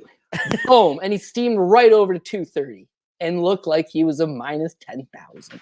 Like, oh man. So I think it's when you see the clip, you're like, oh, that's not the Nick Diaz I remember. You know, not saying he's not capable of winning this fight, but you got to admit he's either the greatest tactician and playing the greatest mind games, or he's trying to bet on himself. Right? It's one or the other. I don't know, man. I'll say this: like, if you go back and watch Nick Diaz fights, like that's kind of how he throws his combinations, man. The guy's like wide, and he's not like he's good technically. Don't get me wrong, but like that's kind of how he does it. Not to mention he's doing it for a promo video. He's doing it where they're like, "Don't move your feet, just throw your hands, and don't throw too quickly because we're trying to catch something." Right? That's kind of what I'm getting from that clip, but. Yeah, maybe he wasn't expecting to have to go down to 170 pounds. He's like, oh, you know what? Fuck it. Let's go to 185. regardless, I still believe Diaz has that Diaz spirit about him. I still believe he has that durability about him. I still believe he has that grit that will allow him to kind of take those shots from Robbie Lawler and keep chugging forward. If this was a 3-round fight, I'd be a little bit more skeptical in terms of backing the Diaz side here. With that said, I'm not backing either side here. I can't back either side confidently. So why the fuck would I? The only thing that I feel confident in is the over. The durability of Nick Diaz should hold up here. The durability of Robbie Lawler should hold up. And even though Nick Diaz one punch KO'd him when they fought 17 years ago, he's not really a one punch knockout kind of guy nowadays, right? Well, 6 years ago, 7 years ago, whatever the last time he fucking fought. So I do think that Robbie Lawler will hold up. I do think that Diaz will hold up. I think we see this fight going to rounds 4 and 5. And if we get even a half of a Nick Diaz that we've seen in the past, I think we'll see him overwhelm Robbie Lawler the later that this fight goes on. And then I think he could get him out of there later in this fight. This is not a fight where I want to stick my my flag in the ground and be like, oh, I'm picking Nick Diaz and he's the lock of the night or anything like that. No, I don't know how anybody could have all uber confidence on either side in this fight. The only real argument you can make is that Robbie Lawler has been more active than Nick Diaz over the last 6 years. Okay, good. But still, Nick Diaz, party and do whatever the fuck he does. I still believe that he can go out there and fight and showcase some solid durability, which is all he's really going to need. Luckily for Robbie Lawler, this isn't a fight where he's going to get put through the meat grinder like he did his last 2 fights, right? Neil Magny goes out there, takes him down, clinch fucks him, does everything that he wants just to stay away from that big power. Colby Covington, same thing. Now he's getting a guy that's actually going to willingly go out there and brawl with him. And I think that the durability of both guys is going to hold up. It's going to come down to, will Nick Diaz be able to put on that pace that we know him to be able to put on? And will Robbie Lawler be able to withstand that? I don't think so. I think that the later that this goes, the more it favors Nick Diaz. And I am actually leaning Diaz with a late finish here. Again, no uber confidence. I would rather take the over 2.5, which is around minus 225. It seems like the widely available line now is over 3.5. I'd be slightly skeptical with that, but minus 170 is not too bad. But I do like a round 4 or round 5 TKO finish here from Nick Diaz. Again, if we see anything close to what he used to look like, plus 3,100 for Diaz in round 5, plus wow, this is wrong as hell. Plus 2,800. Diaz Nick round 5, and round 4 plus 2,200 for Diaz. How are you seeing this one? Bring me back to reality. Yeah, it's conflicting for me, man. Because on one hand, Robbie Lawler is one of my favorite fighters of all times, and Nick Diaz is one of my favorite fighters of all times. And I love the matchup. I'm not saying I don't want to see it. I love it. This is, to me, is the super fight to put together. I know Diaz says he wants to fight with Kamaru Usman. No fight with Kamaru Usman. How is that easier? I don't. But he's out of his mind. But that's what makes him a fan favorite, right? Is that just like Nate? It's just like on the money fight. I guess he's right. He's not necessarily the best guy in the division, but he is the money fight. They're great at selling. Let me ask you a question real quick. Sorry, Cody. You've been around the game for a long fucking time. Is there anything you see different about Nick Diaz this week than you haven't seen in the past? I feel as though it's pretty much the same fucking Nick Diaz we've always seen. Like what he's talking about, how he looks. Yeah, it's the same Nick Diaz you've always seen. The problem is that Jake Shields, is one of his good friends and training partners, had released a statement. This is a couple months ago now. And they were like, do you think we'll ever see Nick Diaz come back? And he says no. And when he says it, he says, you know what? When this guy was fighting for world championships and fighting in the UFC at the top of his game, he's like, he had never drank alcohol. He never was one to drink. He always came to training. He's always going hard. Just vegan lifestyle, running triathlons. He goes, and then when he retired, this is a guy that started fighting professional when he was 20 years old. He was a young kid. He'd been fighting like amateur in these school gymnasiums when he was back in high school. He's had like an entire life of that. They grew up poor. Fighting is going to be his way to get out of this bad situation in Stockton, California, and he does it, and he makes the money.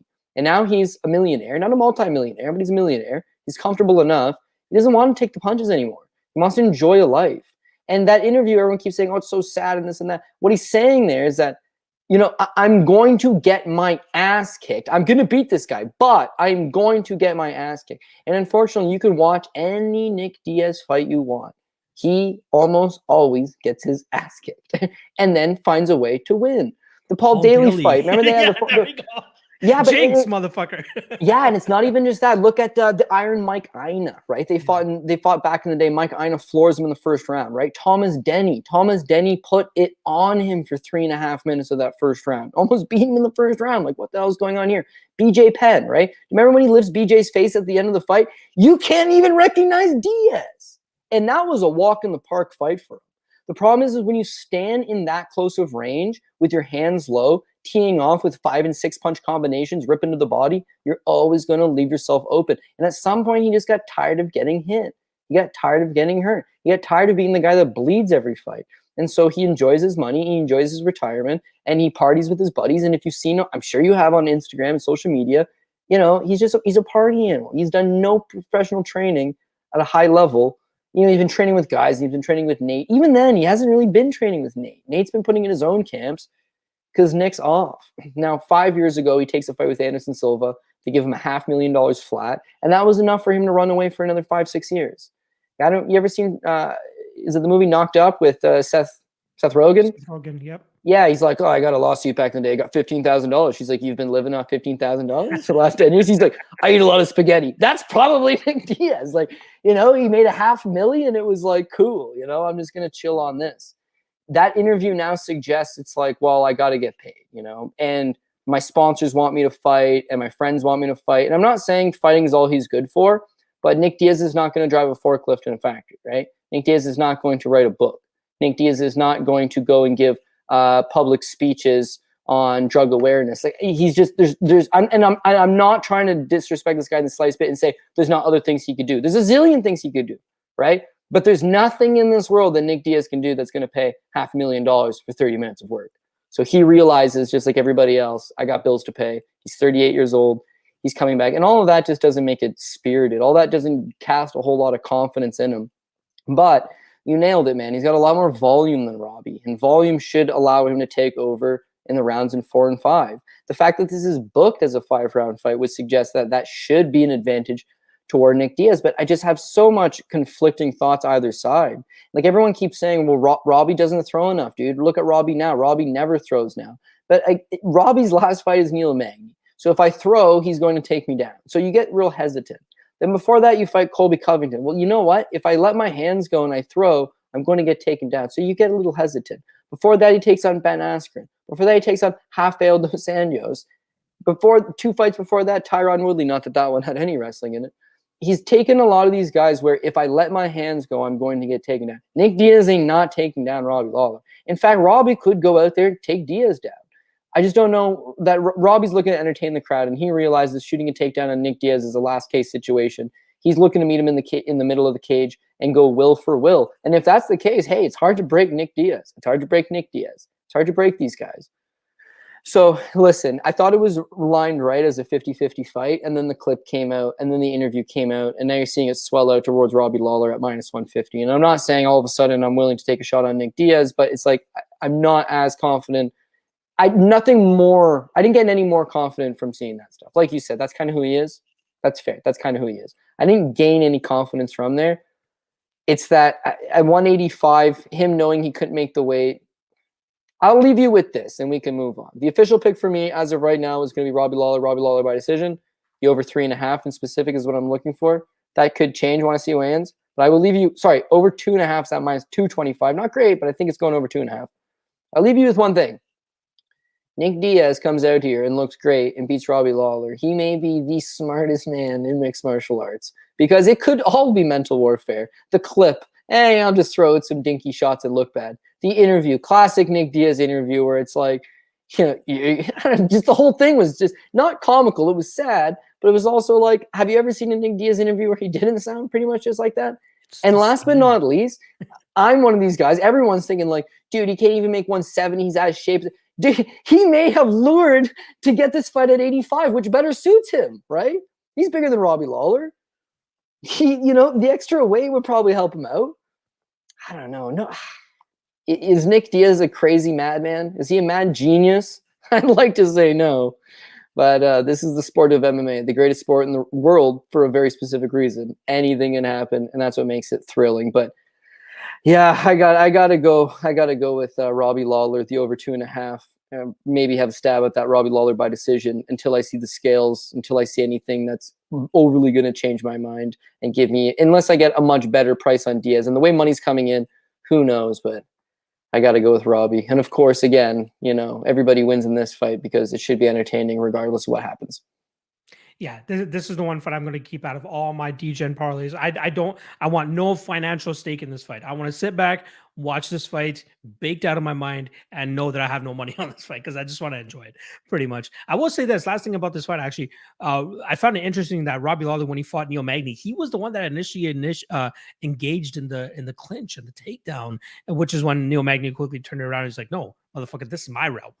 And then Robbie Lawler was like, oh shit, maybe I shouldn't have shot the takedown here. So I wouldn't be surprised to see him shoot a takedown here against Nick Diaz, because that's, even though Nick Diaz, really good BJJ artist, usually gets stuck on his back and isn't really proficient in getting submissions off of his back, at least not in recent years, unless he goes out there high as shit and is able to pull off a gogo plotter or some shit on Robbie Lawler. I mentioned that to Paul actually yesterday. I was like, listen, as good of a guard player as he is off his back, he's never been a good guard player in the UFC. He was good in Japan, because in Japan you can't elbow, so you have to punch. And think about the mechanics, right? An elbow is a short shot. The punch, you have to lift it up. When you lift it up, that's when he starts attacking arms. That's when he starts looking for the triangle. And I told Paul, I was like, do you really think in 2021 he's going to go out there and go plata, man?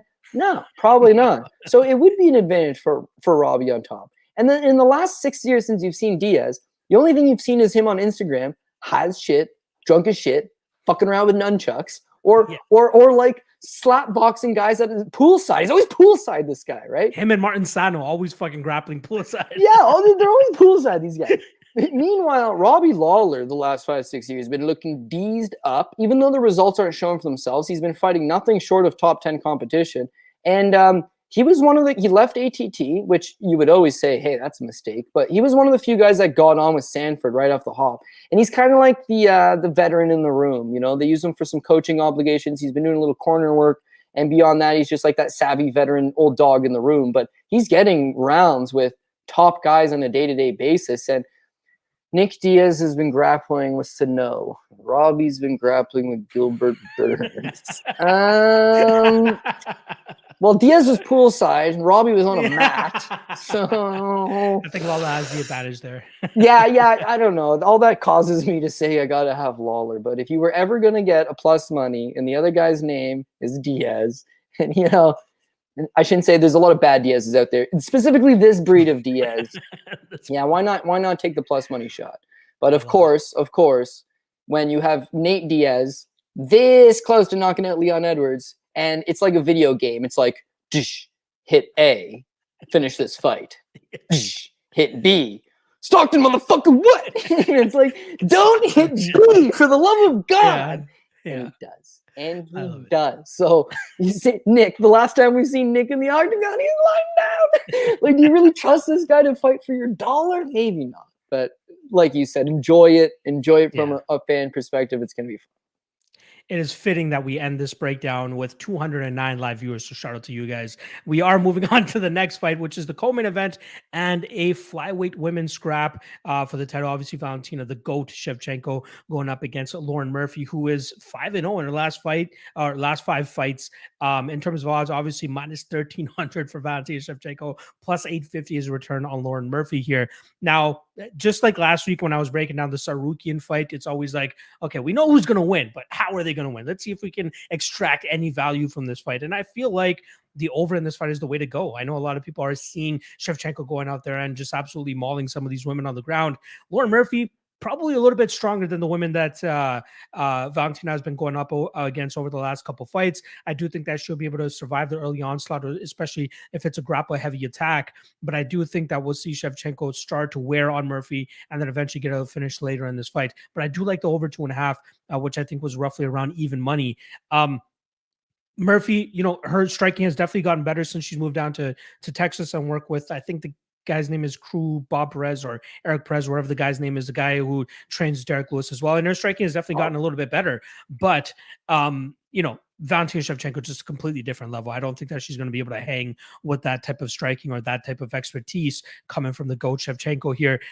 There could be early success from Murphy in terms of landing a takedown. Obviously, we saw Shevchenko get stuck on her back against Jennifer Maia a couple fights ago, and that was probably one of the more hilarious ones where you see, you know, live odds going into round 2 minus 2,000 for Shevchenko, and then she loses that second round because she got taken down, and then live odds going into round 3 is minus 300 from Shevchenko. Probably the best value value you'll ever get on Shevchenko unless she's fighting somebody named Amanda Nunes. Now, I'm expecting the same thing here. If you could get minus 300 on the live line on Shevchenko, if Murphy is successful with the grapple heavy approach early here, I don't think she's going to be able to keep that up. Proof, the Joanne Calderwood fight for Lauren Murphy, where she has success in that second round, but she's trying to chase it again in the third round, doesn't have the gas nor the energy to secure those takedowns, and gets pieced up. I'll say this. I thought Joanne Calderwood won that fight. I thought she won round 1 and 3 pretty decisively, but the judges fuck it up, and Lauren Murphy gets her hand raised, and in steps Lauren Murphy for a title shot in this situation. But I'll give it to her. She's kind of durable. I think it'll hold up for at least 3 rounds here.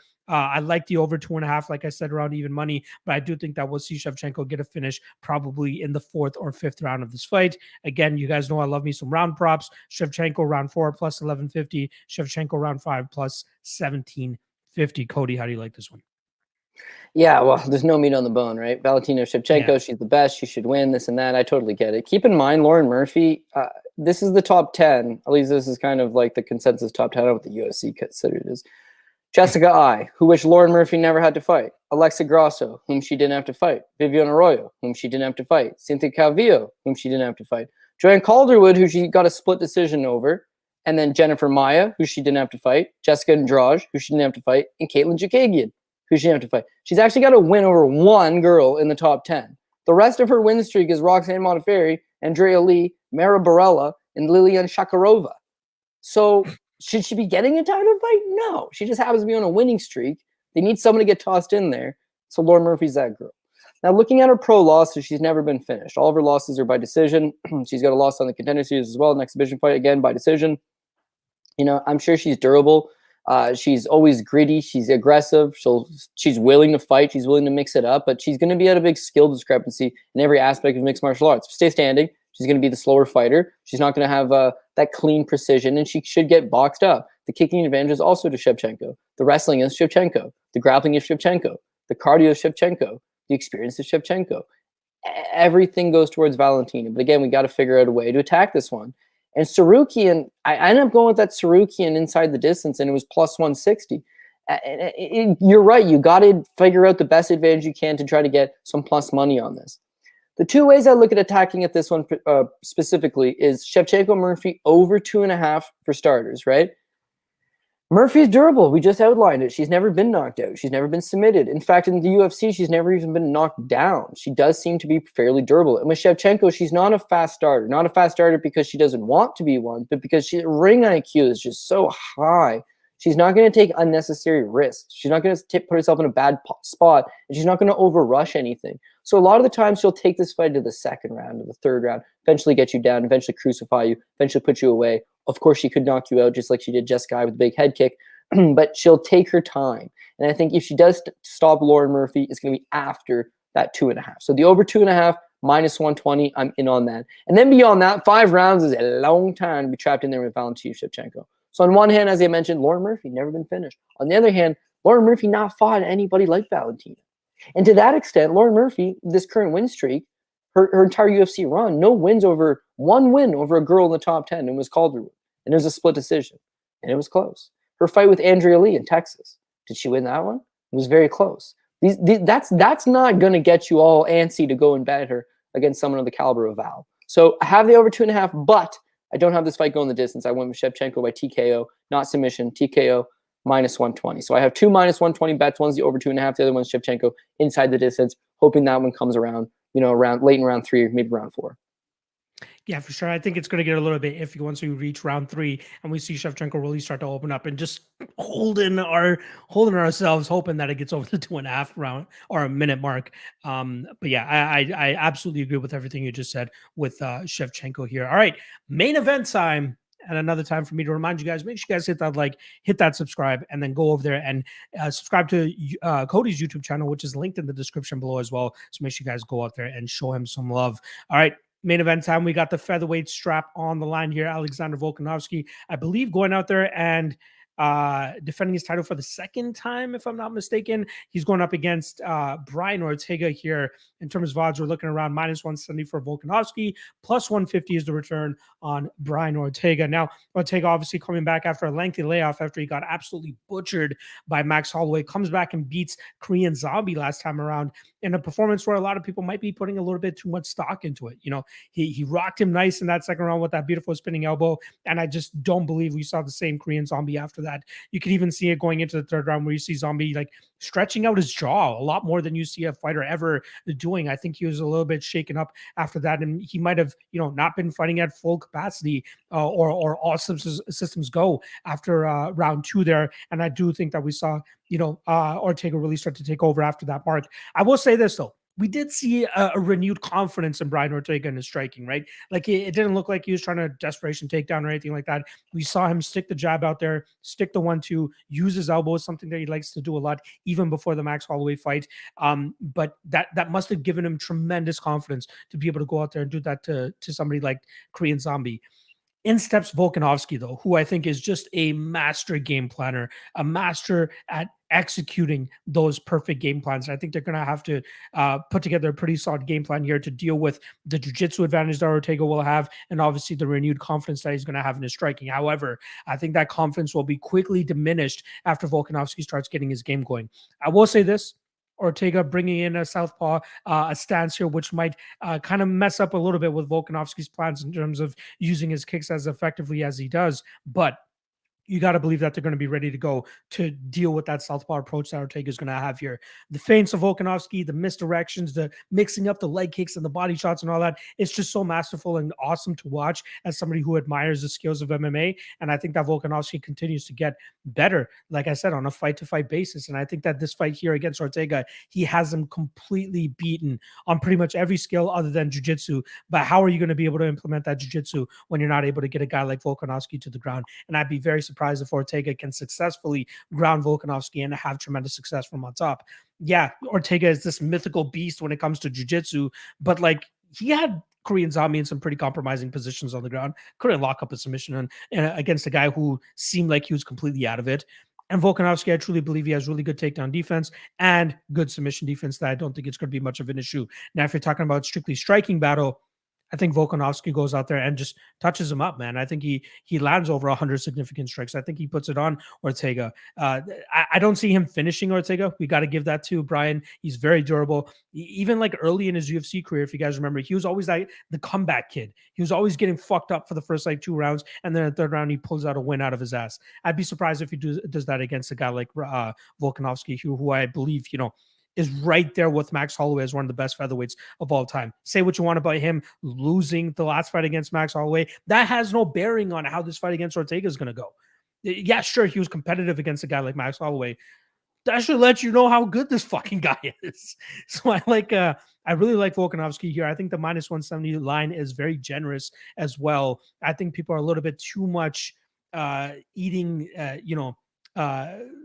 blinded by the performance that Ortega had last time around, which was very successful. Don't get me wrong, but this is a completely different opponent that you're taking on in Alexander Volkanovski. So I like Volkanovski, and like I said, I'll give Ortega some credit in terms of his durability. So I'll go with Volkanovski via decision, which is currently sitting at plus 150. I like that line. I really, really like that line because I think that's his best way to get this fight done. So I'm going Volkanovski via decision. How are you seeing this one go down?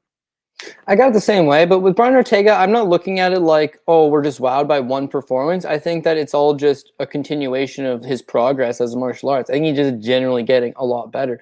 You got to go back to the Frankie Edgar fight, where prior to that, you're 100% right. He's down 2 rounds against Thiago Tavares, 3rd round comeback. Down 2 rounds against Diego Brandao, 3rd round comeback. I thought he was down 2 rounds against Clay Guida. He thinks it was 1-1. Regardless, 3rd round comeback. The Renato Moicano fight, he definitely loses the first 2 rounds. How do you have 4 fights in a row? 3rd round comebacks. Crazy. But the Frankie Edgar fight, it was just like, oh, well, you know, Frankie's going to have him outgunned here. He's a better striker. He's a better wrestler. And they did these packs with him beforehand. He was talking to his boxing coach. And he was basically like, my coach told me, if I want to get better at boxing, I need to drop all my friends. I need to drop everything I'm doing. I need to basically leave everything and only box if I want to get better with my boxing. He comes out there and he's the first guy to ever knock out Frankie Edgar. So you saw right there, it's like, oh, he's spending a lot of time working on his striking. Now he fights Max Holloway, who puts on a GOAT performance. And you're right. You saw, oh, shit, I thought he was just a jiu-jitsu guy. But he's striking with one of the best strikers in the division and getting his ass kicked. But you do still see some improvements. So when he took on Korean Zombie, and again, people were saying, wow, he's not a good striker, Korean Zombie's this and that.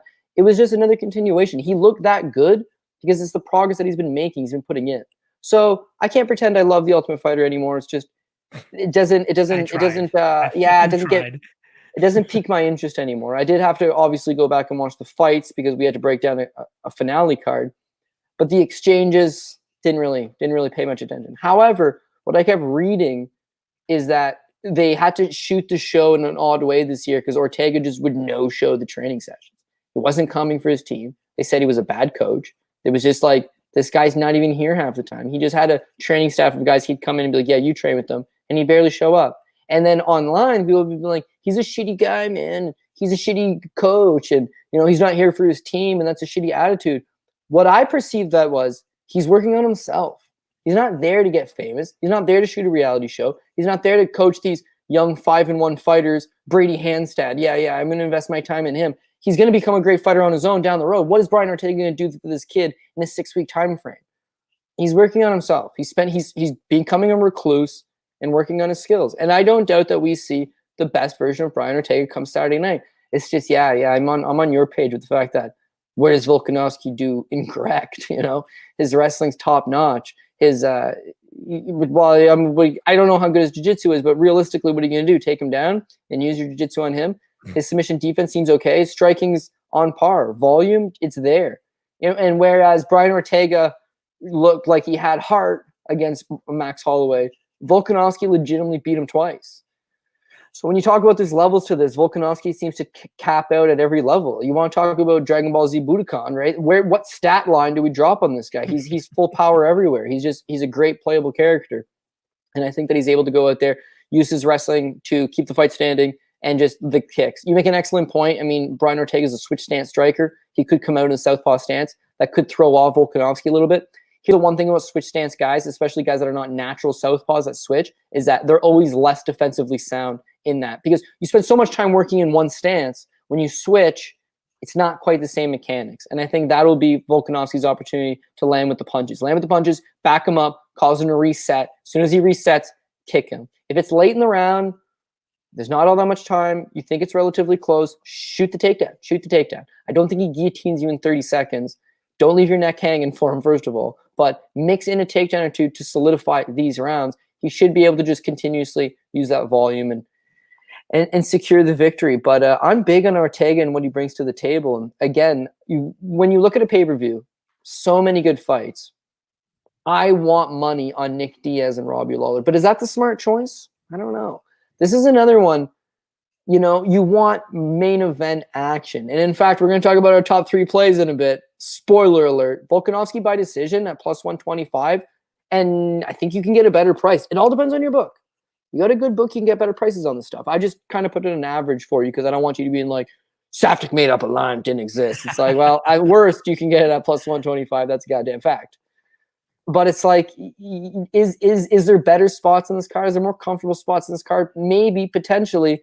But I told Paul, I'm very few idiots out there. I have a claim to fame. It's not a good claim to fame. People say I'm a great predictor and I put in the work and I'm the GOAT and all these things. And I appreciate all that. But even somebody has a couple bad spots. And I will let you know my 2 bad spots. I'm the bozo that took Justin Gaethje over Khabib Nurmagomedov. What? Because I thought the leg kicks and the 5 rounds. And Khabib's dad had just passed away. That's got to mess you up. Turns out it motivated him. Motivated Khabib, scary thing.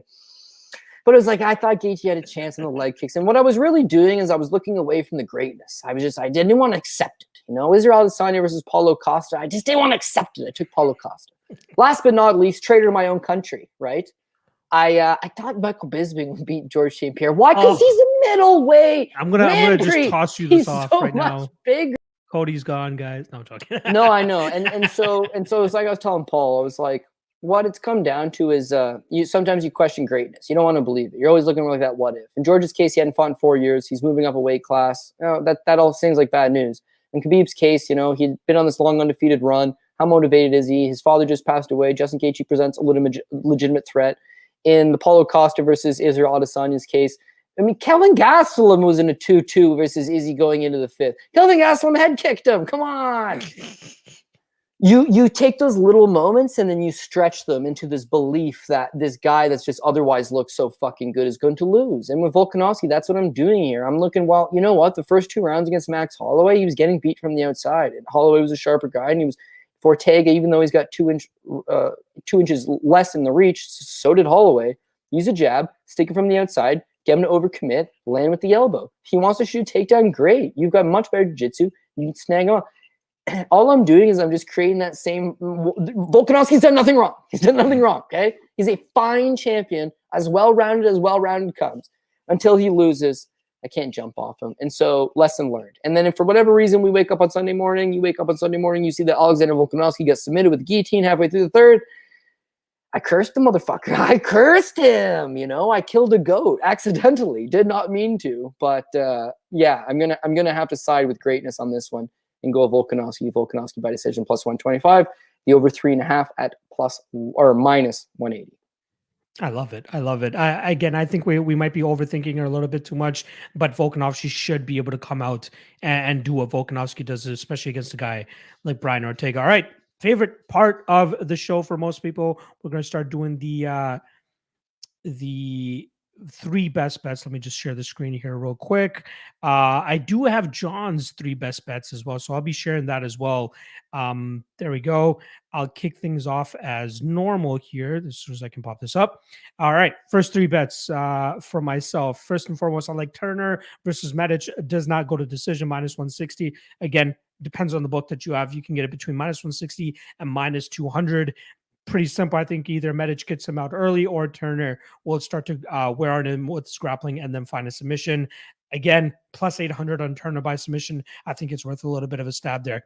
Next up, I like Hooker and Haqparast under 2.5 plus 110. If you want to be a little bit safer and take the fight doesn't go to decision around minus 125, I like that too. Considering all the out of cage factors as well with these guys, I feel like it more so helps out with the fight doesn't go to decision. Like I said, I think one of these guys is going to find the finish. I believe Dan Hooker is damaged goods at this point in time and think Haqparast can put him out. And on the other side as well, I think that Hooker is very good technically speaking. And if he can keep his chin off the center line here, he should be able to put together a pretty good performance against Haqparast and eventually possibly knock him out with some variety of combinations. And then lastly, I like Volkanovski by decision as well. Plus 150 on that, again, between plus 125, plus 150, depending on the book that you're looking at. But I love the line on Volkanovski here. We just broke it down for you guys, so I don't need to go into it any further. I think he picks apart Ortega, stays away from the jiu-jitsu, and then takes home a decision victory.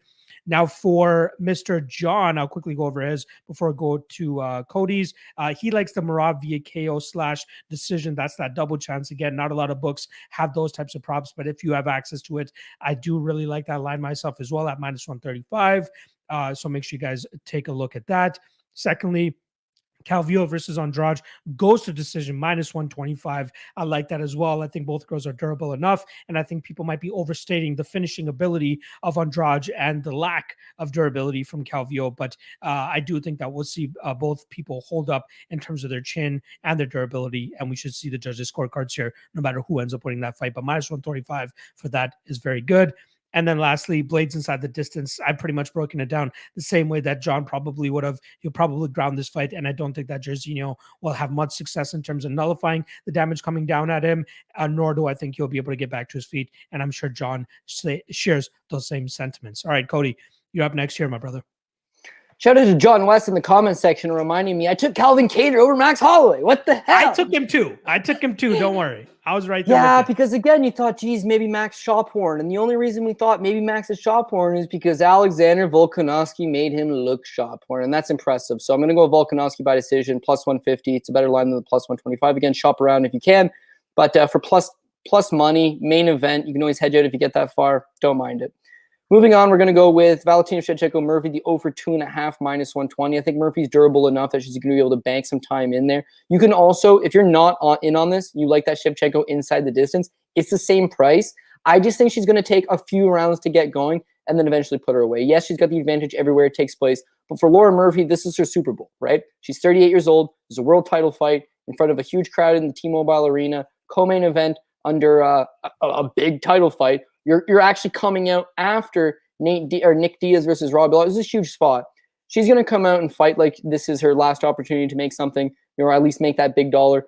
And I think that perseverance, she's never been finished before, at least lasts her 2.5 rounds. And then I would see her crumpling beyond that. But we're going to go with the over 2.5 minus 120. And then finally bringing it home with a Taylor Santos by decision, which was minus 150 with Roxanne Modafferi. Again, she hasn't been finished in a decade. She's got great durability. She's struggling to get opponents to the ground that have good takedown defense. And of course, Roxanne's not going to beat anybody in a 15-minute long striking battle. We saw that against Viviane Arroyo, and I do think that Taylor Santos be very similar. Use a sprawl and brawl technique, keep this fight standing, land the leg kicks, land the jab, land the right hand, keep it standing, win the striking exchanges, coast towards a decision at minus 150. That's where I'm going to go with that.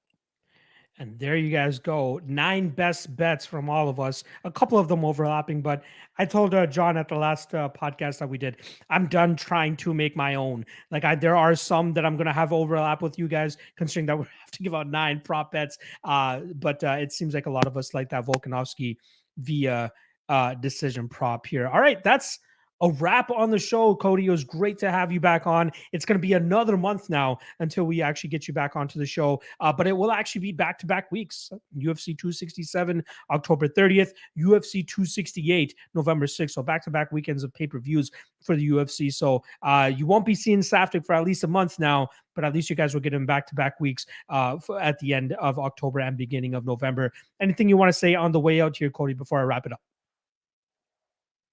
Did we lose his audio? Seems like we lost his audio. There's a potential that we lost his audio. I can't hear you either. This could potentially be...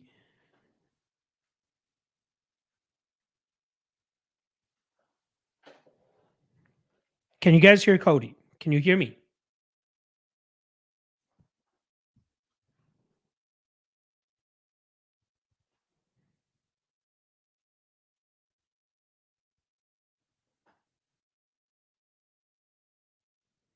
Okay, so it's Cody that you guys can't hear.